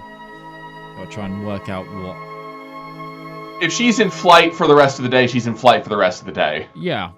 Obviously you have to take breaks. And you're going to try and go crow flies, like, across the water? Slightly? She'll stay close to the surface, but yeah, Okay. not going super high up. She don't want to go every going, holy hell. Mhm. Angel. No. Sure. I don't think she has to cross the water, really. So she doesn't and does. It's like one of those things of, it will be like you'll every now and then have to like cross a bay, cross the mouth of the river, like. Yeah. Okay. Fair enough. Take breaks to eat lunch when necessary, but she's going. Yeah. Okay. Fair enough. And she does not contact the group right now. Sure enough. We'll find out if anyone contacts you during this day then.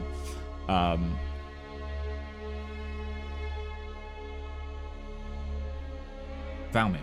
Breton. Yes. I'll make a Valymr- con save right quick because Yeah, make it. I did stay up late. I don't get +2 from that. I rolled good. I got a 20, Oh, 25. for your diligent work, you also find out that one of the things that you find out is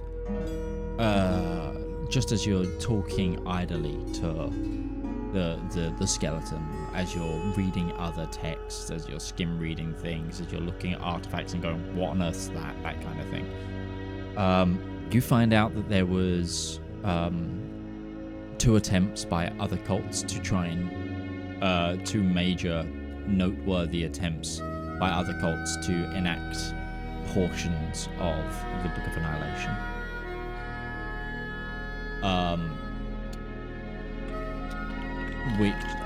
One of which was like a great plague in about year 500.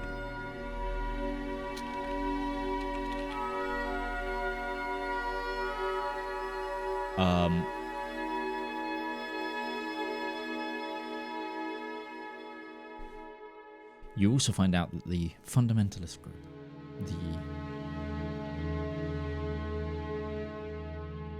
oh god.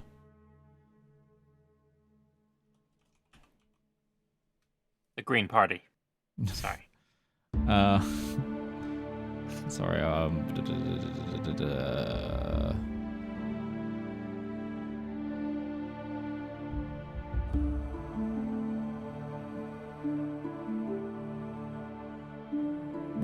why have they suddenly gone for my name? From my brain. The fundamentalist religious group, the ones that try to assassinate Iolas. The scorned ones of them. Scorned ones of them. Sorry, thank you. Yeah. My brain was going them. I don't know. That's the one I cannot forget. I don't know why. I can't. We mentioned it literally like 30 5 minutes minutes ago, ago. and it's already gone again. Yeah, the scorned ones of them have had constant ties to the final church. They were kicked out, air quotes, of the faith at the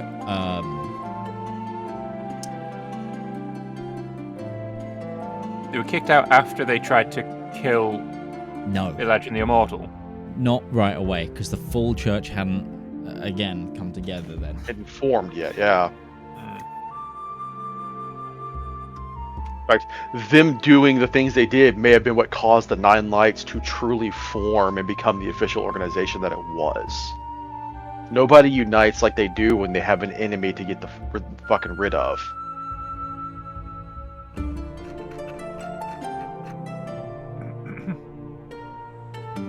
I forget what year was it that Elijah's daughter was killed? Because it was after the. Got the It page was obviously open, after so- the king that never was fucked off. Assassination. 249 post summit. 5th day of the 12th month.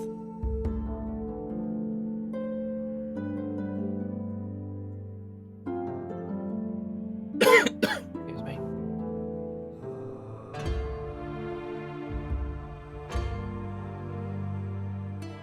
It's Norfolkbury. I'm going through really archaic notes of mine for a moment, because we're in the secret histories. I'm going back like 6 years of my own notes here. But Norfolkbury in the Rien is the only like county reverie like region that is not run by nobility outside of the Cathedral of Ascension. It is an archbishopric.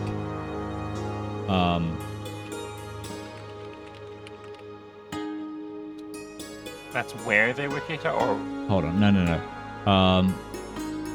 Sorry, Audrey, Reigning Empire.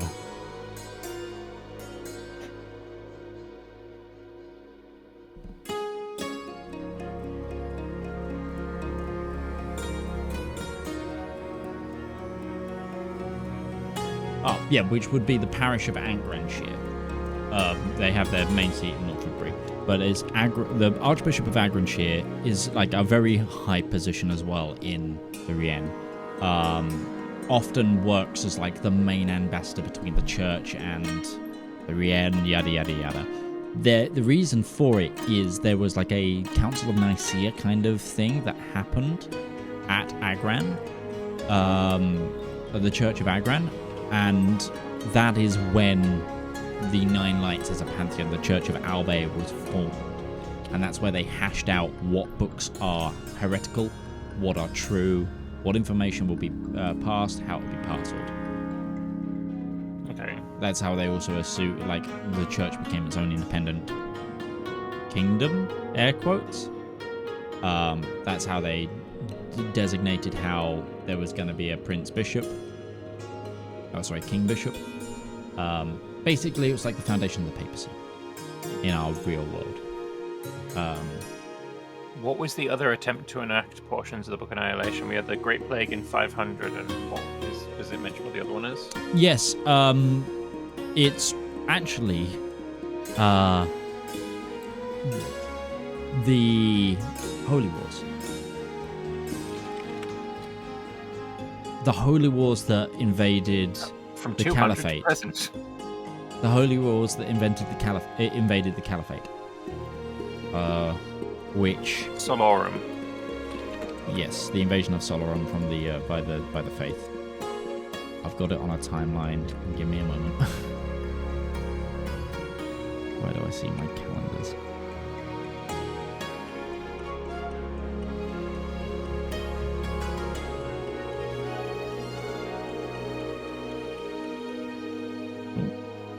That's Amoris. I forgot how to time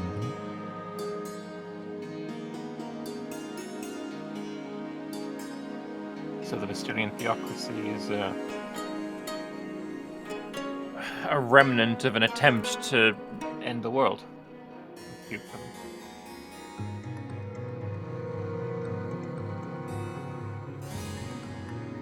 It's around the year 800.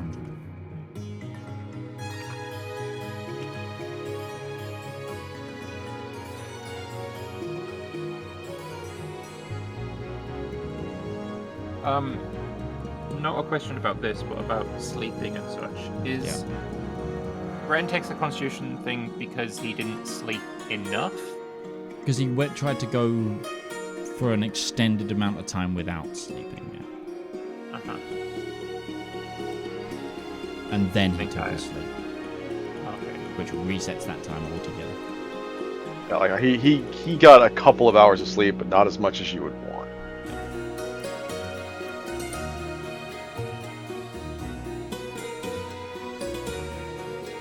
Bless the pointy-eared sleep schedule. Bless the pointy ears to keep his sleep schedule indeed. Kind of my own, but it doesn't work.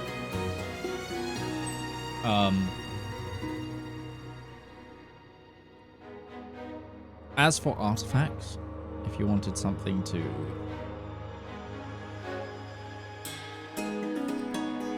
I don't know if I don't know if Breton would be comfortable. At this point, Breton has nothing to attune unless he gives up the soul chain. I don't know if he'd be comfortable if using any of these evil deities. He's also going to pose the question to Walmar before we leave. So, currently, Zethacris is trying to intake the power of Null to become the new Null. They're going through any number of rituals and such. Do you have documentation of what the specifics of that is? And is there any way in here, any knowledge in here that would be useful in disrupting that? Good one. He Like, creaks his bones. Is there any ley lines that we could take control of to deny him the power? Is there any other ways that we could interfere with that? Like, Well, if I was to hazard a guess, by now, from the ramblings of Zethacris and what you are saying, he has already bathed in the blood. Disrupting his connection to the blood will help immensely. We have a plan for that, and this map is gonna help on that too. If you're looking to disrupt leyline connections, however, it could also be of benefit. Not everything in here is forbidden knowledge owned by the shadows and their followers. Follow me. He takes you to another object right near what you can assume was the table he was sat at initially. And he opens what looks to be like a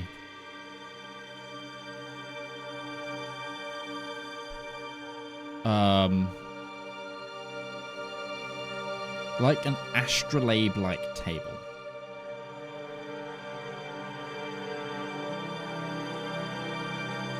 These are works and mechanisms belonging to Luster that are or seen as bending the true histories. Things that don't quite fit into the narrative even for out there.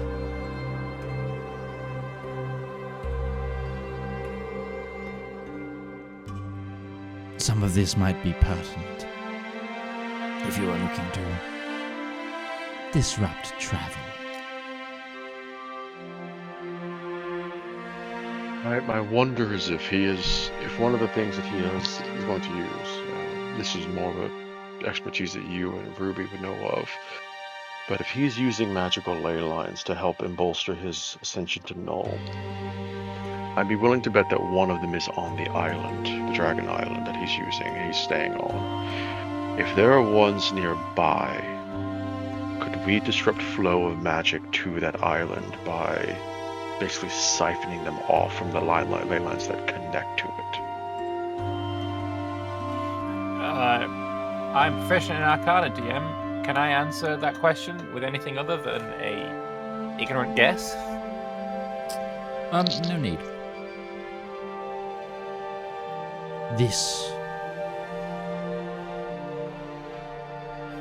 might be just the thing.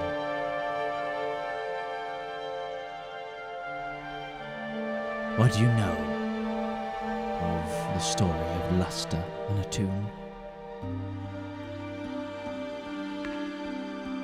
I know Luster was one of the progenitor gods that didn't come from this plane. He is one of the oldest in existence. Pretty certain he was one of the ones who gifted magic to mortals. Him and Attune, maybe that was in conjunction. That's about as much as I know, I'm afraid. Luster and Attune, they're kind of bonded together. Friendship and potentially more, but Luster and Attune both shared a symbiotic relationship.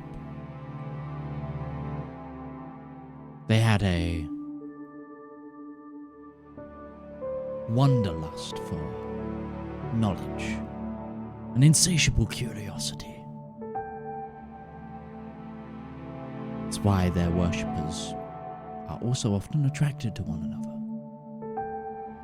Friendships, research partners. secret societies of invisibleness. Observers. When Luster was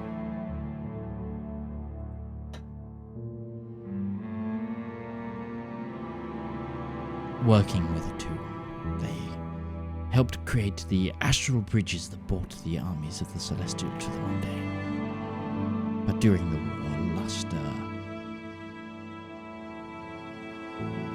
Luster and Attune was split for too long, and so came forth Atrix.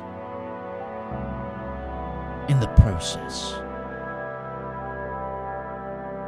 of singling Atrix out to bring Attune back, Luster severed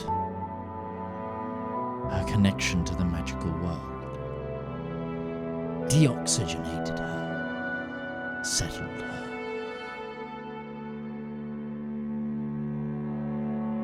I believe with the right mechanisms and knowledge of the arcane. He pulls out a book. It would be possible to create such a device to single out the island. And he hands that to you, Breton. He will take it.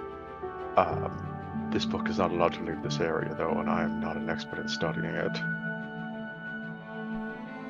It's only the evil books. It's only the evil items and artifacts that we can't leave with, right?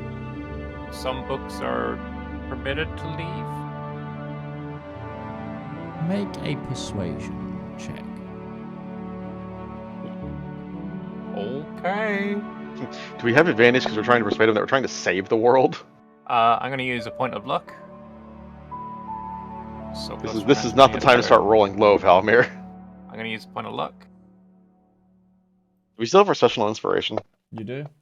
I'm going to use a point of luck. I'm using my last point of luck. You're having your roll every time.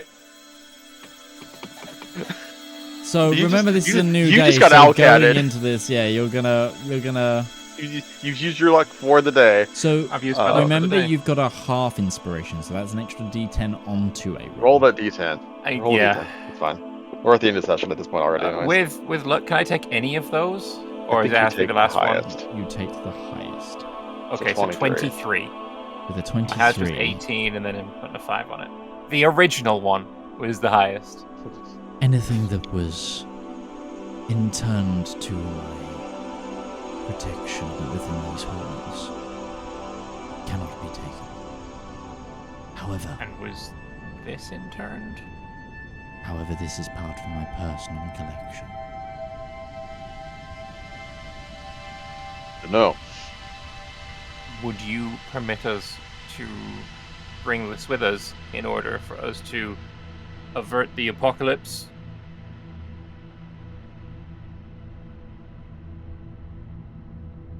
I would.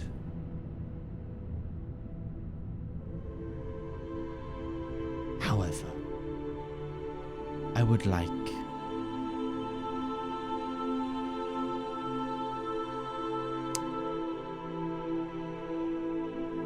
to hold something in return. I have some books here. Breton will produce 2 books now. Go ahead. What is he asking for? Is it the How to Give Birth book? I have the Wet Nurse and Birthing Informational Guide. I also have the Victuals of Humankind. I have the Journal of Charles de Maulle. Some either capital or something you wouldn't want to be without for too long. Is this a case of you want to hold it while we have the book? Yes. And then a return situation? Yeah, Okay. he's saying that, okay, if you're taking my book, I'm taking something of yours. Like, it's like leaving your credit card behind the bar, you know?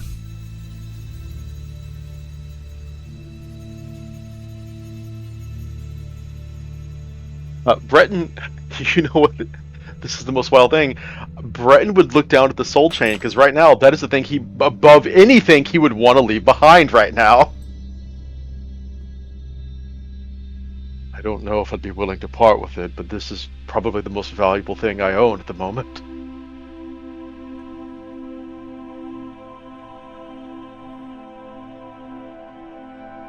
I think the question falls to Valymr whether or not would somebody be able to remove curse on him for him to break the attunement to it.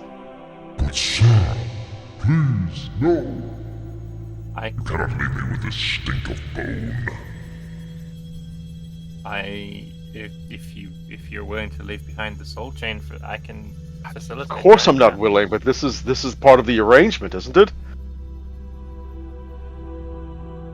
There has to be some other way. Maybe we can just take the bony boy. You grab his legs. I'll wrap round his ribcage. Come on, we can take him. Brian just raises the soul chain, doesn't say anything, just stares at it disapprovingly. I will cast Remove Curse. Okay. What level are you casting at? 3rd. It's the highest I got. Okay.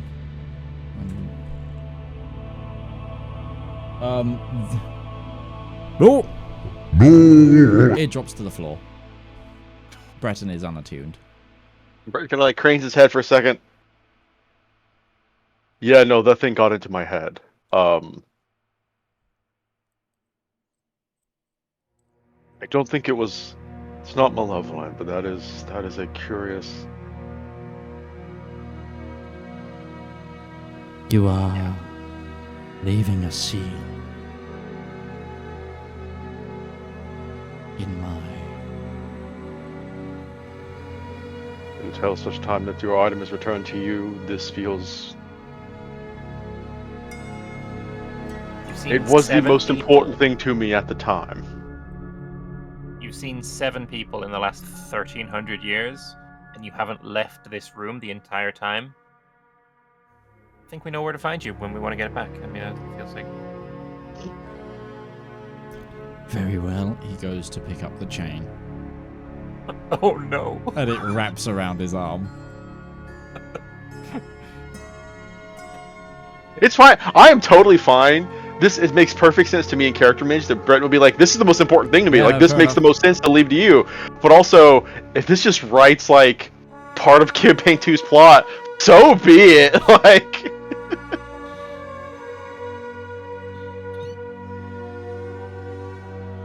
I imagine Breton gives him a look. So how do you feel? It has a way of appealing to your baser nature. He now has a friend after all this time alone. A companion as well, yes. Someone to fucking talk to. He reminds me of someone I once knew. He probably is the person you once knew.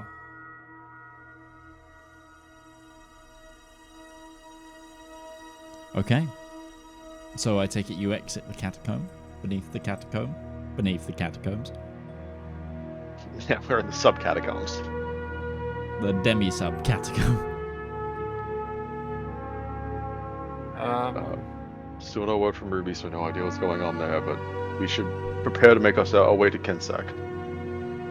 Yeah. It's fine, I don't need to be lucky.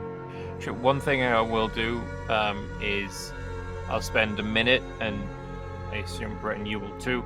Of luck, yeah, I was actually looking at that like we should make sure we do that before we leave. Yeah, I'll do that. So I'm going to give myself 1 point of luck back. Okay. Very well. Breton will take what is essentially an inspiration. Mm-hmm. Will either of you be trying to contact Ruby today? I mean, Ruby hasn't contacted us. She has not come back after a full night. I think Breton knows enough for Ruby. It's like if she's not making any attempts, she doesn't want to be. She doesn't want to be contacted. Fair enough. Okay. Then She's gonna do her thing. We're gonna do ours, I guess. we are at level 16, still splitting the party. So I. To be fair, we didn't make the decision to split the party. She did. We can't get to her. Pure innocence here. Paul, yeah, it's in everyone's hands. But all I've got, we're 10 minutes shy, but I don't think I can get enough of the session. Yeah, I don't think I can continue the session in enough that it's either not going to go on for another hour or, you know. Tune in next time to see whether or not Ruby by herself confronting a phoenix survives. Do we just meet a new party member on the next episode of Elendor Chronicles? And that's a perfect sum up. But thank you. All I've got left to do today is to thank those who have been here. So to thank you to Bethany Rose, to Lord Lambert, and to DM Lake. I've been Midgeman. We've been the Elendor Chronicles, and we will see you next time. Goodbye now.